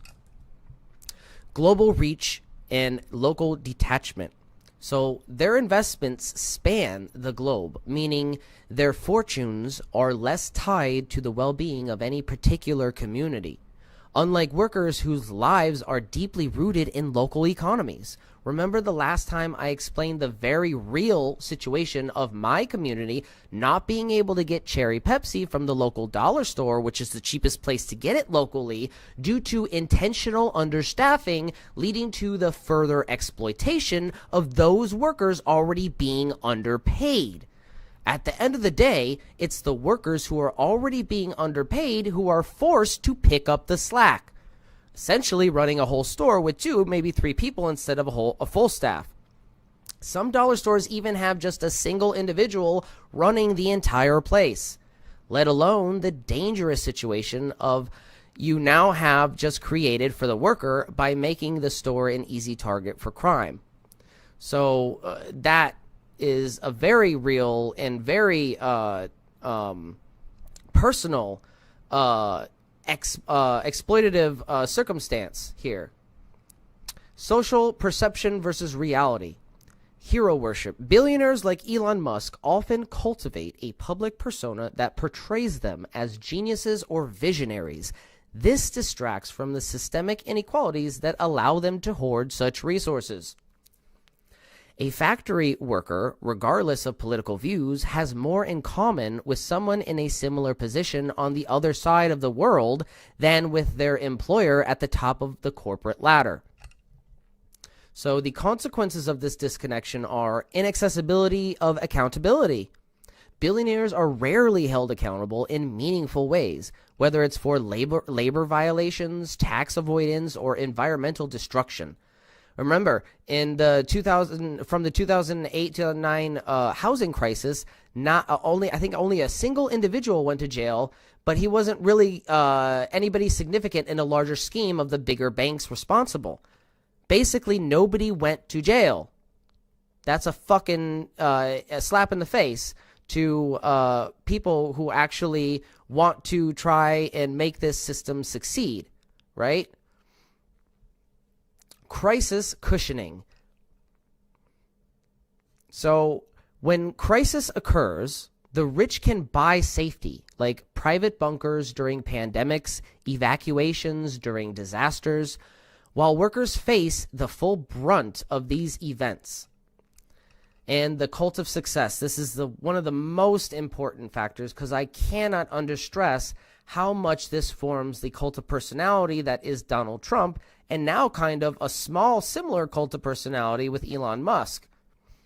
Wealth as validation. Billionaires are often treated as inherently brilliant or visionary simply because of their financial success, ignoring the structural advantages, inherited wealth, or exploitation that contributed to their fortunes.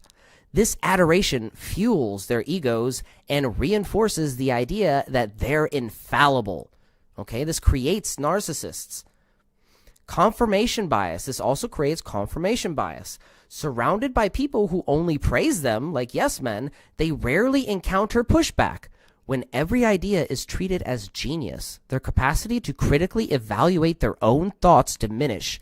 A perfect storm to brew up cognitive dissonance and the Dunning-Kruger effect. So a reminder of solidarity here is that the disconnection between billionaires and workers serves to underscore the importance of solidarity amongst everyday people. The divide between left and right, while significant, pales in comparison to the divide between rich and the rest. Workers, regardless of their political affiliations, share more common struggles regarding fair wages, healthcare, job security, and the dream of a better life. Recognizing these shared interests is key to addressing systemic inequalities and pushing back against the elite's outsized influence. So with that, we're going to end with an expose on the deep state and what is the deep state, regarding an analysis of January 6th, the insurrection, or Trumpsurrection, as I like to call it.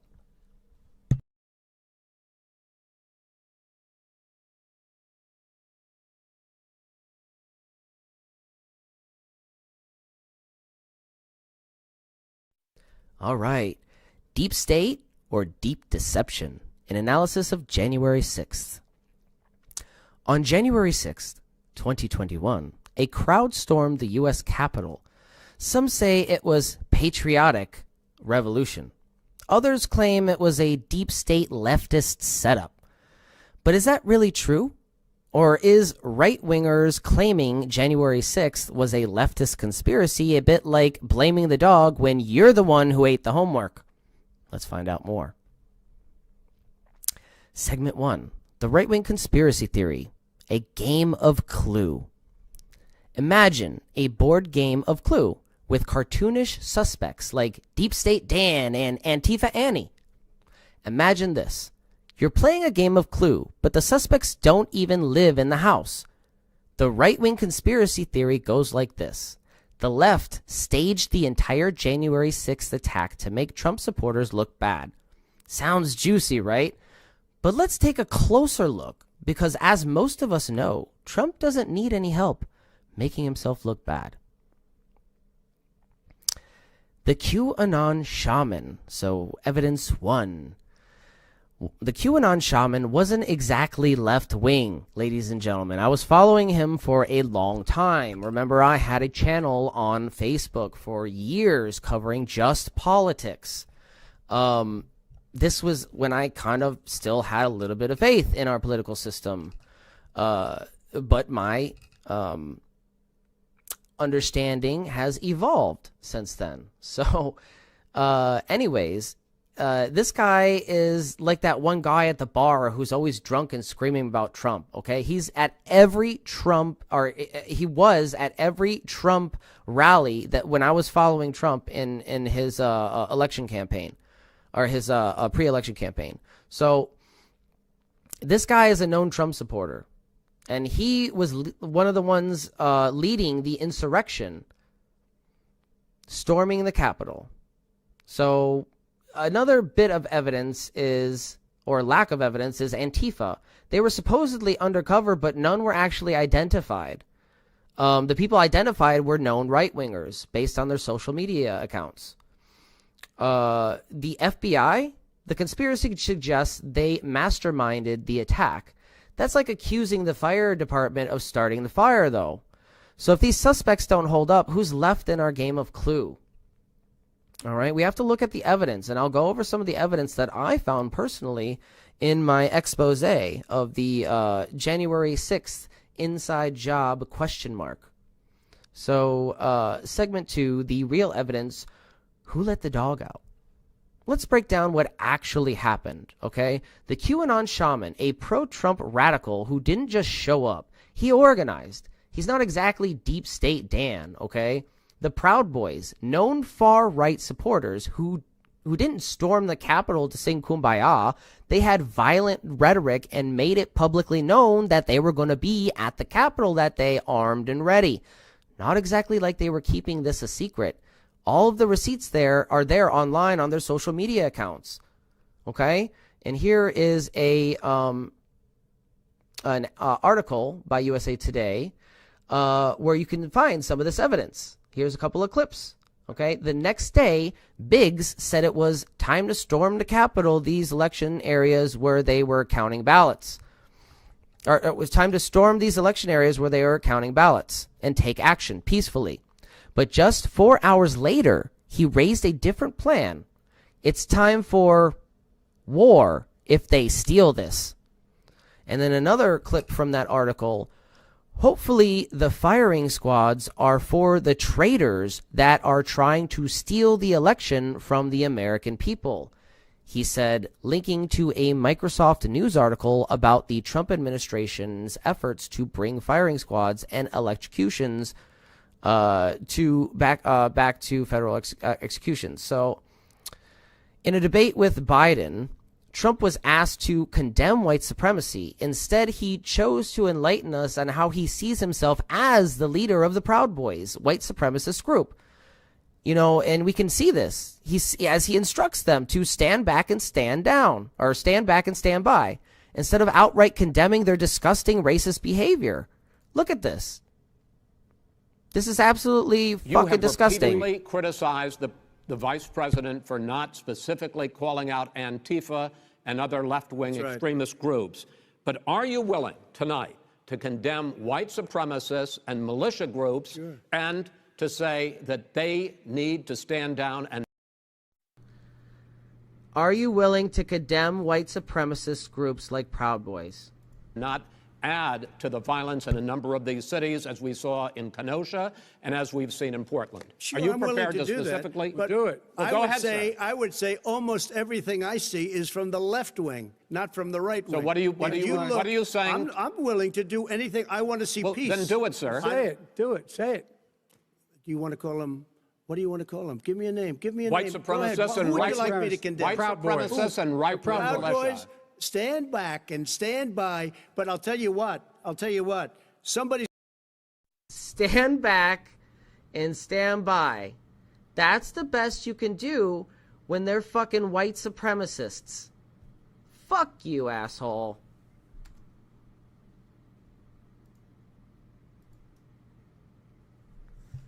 So, The hidden office. Okay, this is very important. So we're getting some of the evidence here. Rioters found an unmarked office belonging to Democratic Senator James Clyburn. No maps or labels. How'd they know? Psychic GPS, or did they have inside knowledge? Lauren Boebert and her mom.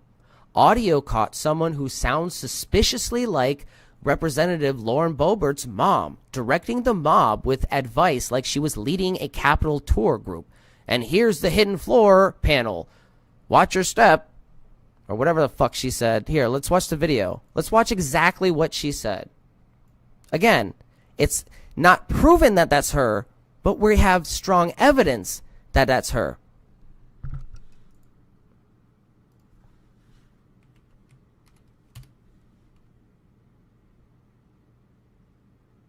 Colorado.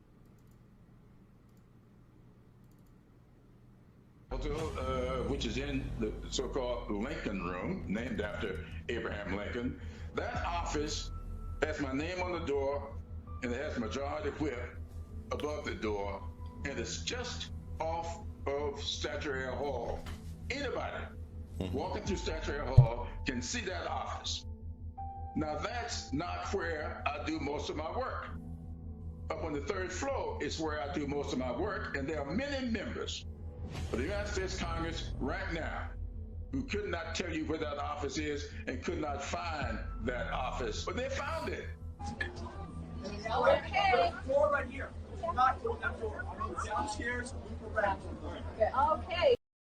I don't know. That looks like a bunch of fucking Trump supporters to me. That doesn't look like a bunch of leftist Antifa people who want workers' rights and who want to dismantle fascism. You know, again, that's what Antifa stands for, anti-fascists. They're not an organization, they're an ideology, you dumb fuck.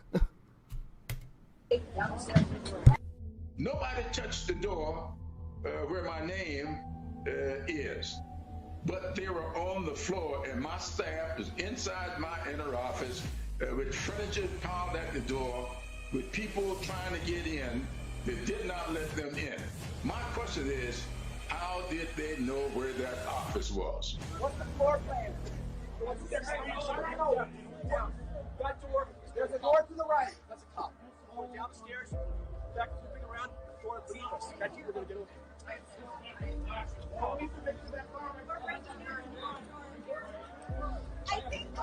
Door's already open. We just need a plan. We need enough people. We need to push forward. Share Speaker Pelosi's concerns about Trump having the nuclear launch codes. That's literally what keeps me up at night. Does it keep you up at night? Yes, it does. But not just yesterday or this week. I've been feeling that way about this man for a long time. This is very important. The night before his 2018 State of the Union address, I was on another network, and I said at the time, this man does not intend to leave office. He plans to install himself as an autocrat for the rest of his life. A lot of people get... And how would he do that? How would he retain office? Maybe inciting an insurrection? What we call stochastic terrorism? When you have a big platform, you have a responsibility to not do irresponsible things, like you have the responsibility to condemn white supremacy. You have the responsibility to incentivize peaceful outcomes, not fucking incentivize people to riot. Give me a hard time for saying that. I was even asked by the host of the show, are you comparing this man to Adolf Hitler? And I told him, no, I wasn't. I was comparing him to Mussolini. I think that Putin would be compared to Hitler. This man I compare him to Mussolini. But the interesting thing about this, when he came out of the hospital and went up those steps to the Truman balcony and stood out over that balcony, looking out over what he imagined to be his subjects, the next morning, I saw two commentators referring to that as the Mussolini stance. This man is an autocrat. He has no respect for the Constitution of the United States. He cares nothing about a democracy. It's all about him and his family, and I would wish that my Republican colleagues will get down off their high horse and do what they can to protect this democracy. Hey guys, I've been in the other room. Listen to me. In the other room on the other side of this door, right here where you're standing, there is a glass that if it's broken, you can drop down into a room underneath it. I've been in the room. There is glass underneath the floor. You can drop down underneath it. She fucking knows the layout, and she's directing them. How does she know the layout? Listen to her voice, too. I mean, it's a little muffled with the megaphone, but still. So 2 doors in the other room. Specifically the pitch of her voice. And one to the right when you go in. So people should probably coordinate together if you're going to take this building. People should probably coordinate together if you're going to take this building, is exactly what she fucking said. I talked to several members today, a few on yesterday, and they're telling me that they are being stopped by rank and file Capitol Police, telling us, please do an investigation. Something didn't go right here. These people have been working hard to do their jobs, but they are not getting the kind of leadership from the top that's necessary for them to do their jobs.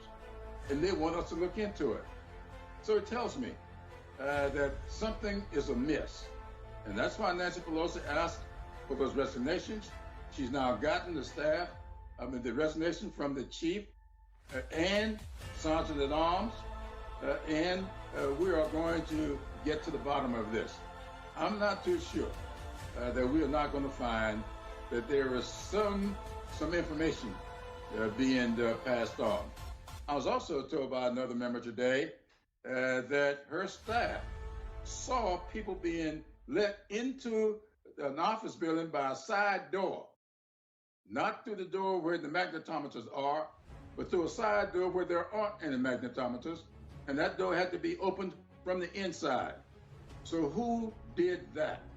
I think we're going to find that those members who are on the floor asking for insurrection, that speech made by Mo Brooks, we're going to comb through that speech, and we're going to see whether or not he ought not be impeached.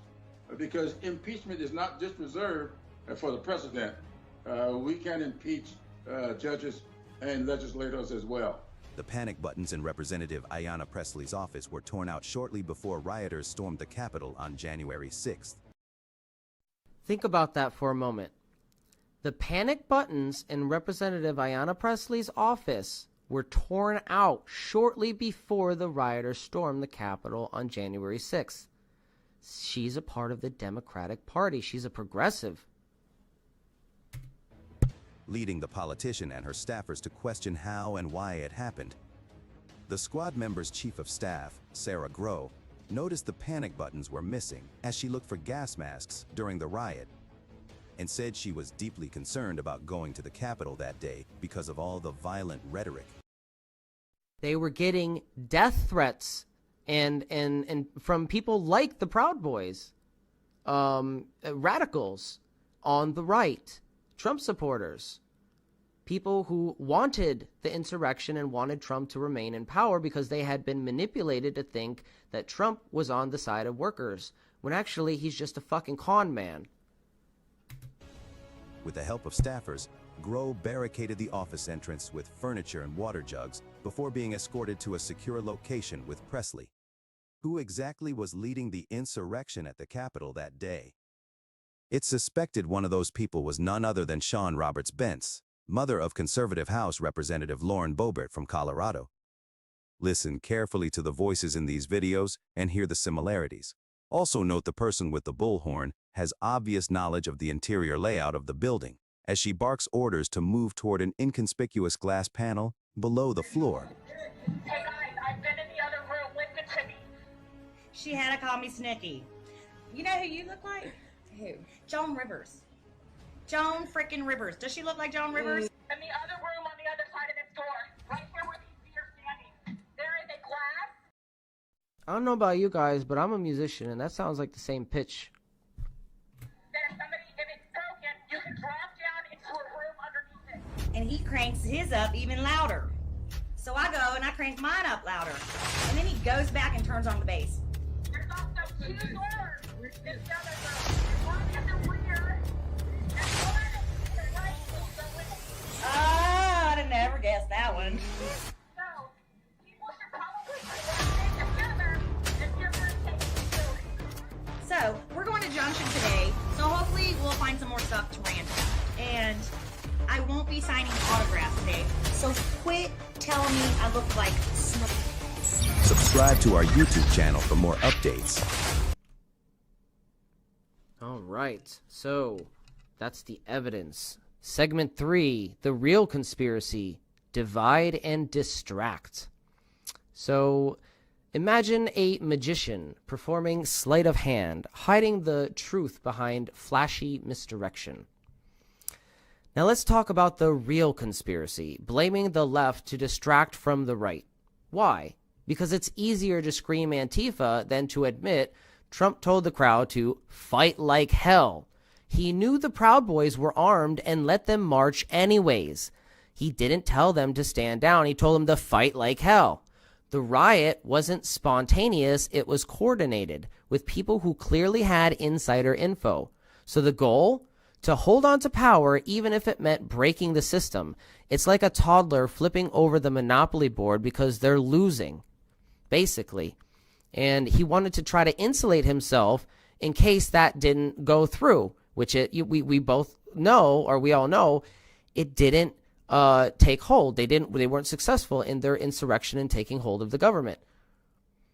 So why does all this matter? Going into segment 4, you can see here we have a tug of war. From a Marxian perspective, January 6th wasn't about left versus right. It was about power, keeping the elites on top and everyone else fighting over scraps. The Capitol attack was the tantrum of a system in crisis. So the elites panicked as their power faced real challenges. Workers divided by lies instead of uniting for change. And the system tries to distract us from who's really pulling the strings.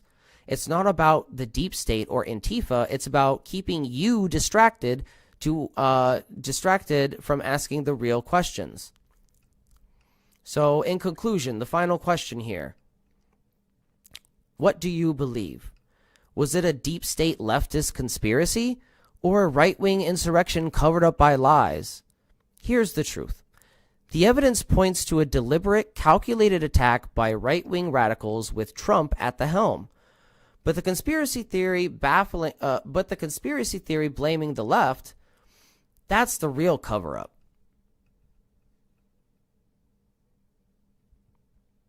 A final call to action, everybody. So some truth bombs are coming. Don't let the lies divide us. The real conspiracy is keeping us working folk apart while the elites laugh all the way to the bank. So with that, I would like to suggest that you hit that like and subscribe button to share this truth bomb, and stay tuned for episode 4, where I will analyze the social parallels of the show Severance in my full season 1 breakdown. I'm really excited for this. I love this show, and it is a damning expose, honestly, on what's going on right now within our current capitalist system. So I really appreciate all the love and support in the chat. You guys are amazing. Don't forget to hit the like button again. It really helps share this content. With that, I'm the Benefactor. Good night and good luck.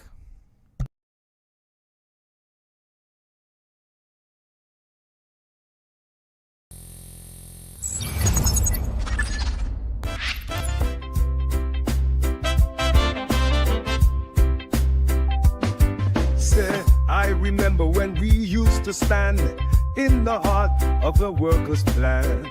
Obstacles weighed heavy on our backs, but unity's the strength they lack. Good friends we had and good friends we've lost, fighting battles at every cost. But through the struggle we raise our voice, in solidarity we made our choice. No union, no buy. No union, no buy. Hey little brother, don't you come by. No union, so tight, but together we reclaim our rights. No more silence, no more pain. In our unity, there's everything to gain. We lift each other, we won't back down. From city streets to every town. The power's in the people's hands. No union, no buy. We take a stand. No union, no buy. No union, no buy. Hey, little sister, raise your flag high. No union, no buy. All the tables are turning, the fire inside keeps burning. For the workers and the buyers, we're igniting freedom's fires. No union, no buy. No union, no buy. Together we'll rise and we won't deny. No union, no buy. No union, I remember when we used to stand with hope and strength, hand in hand. The struggle's hard, but we'll survive. No union, no buy.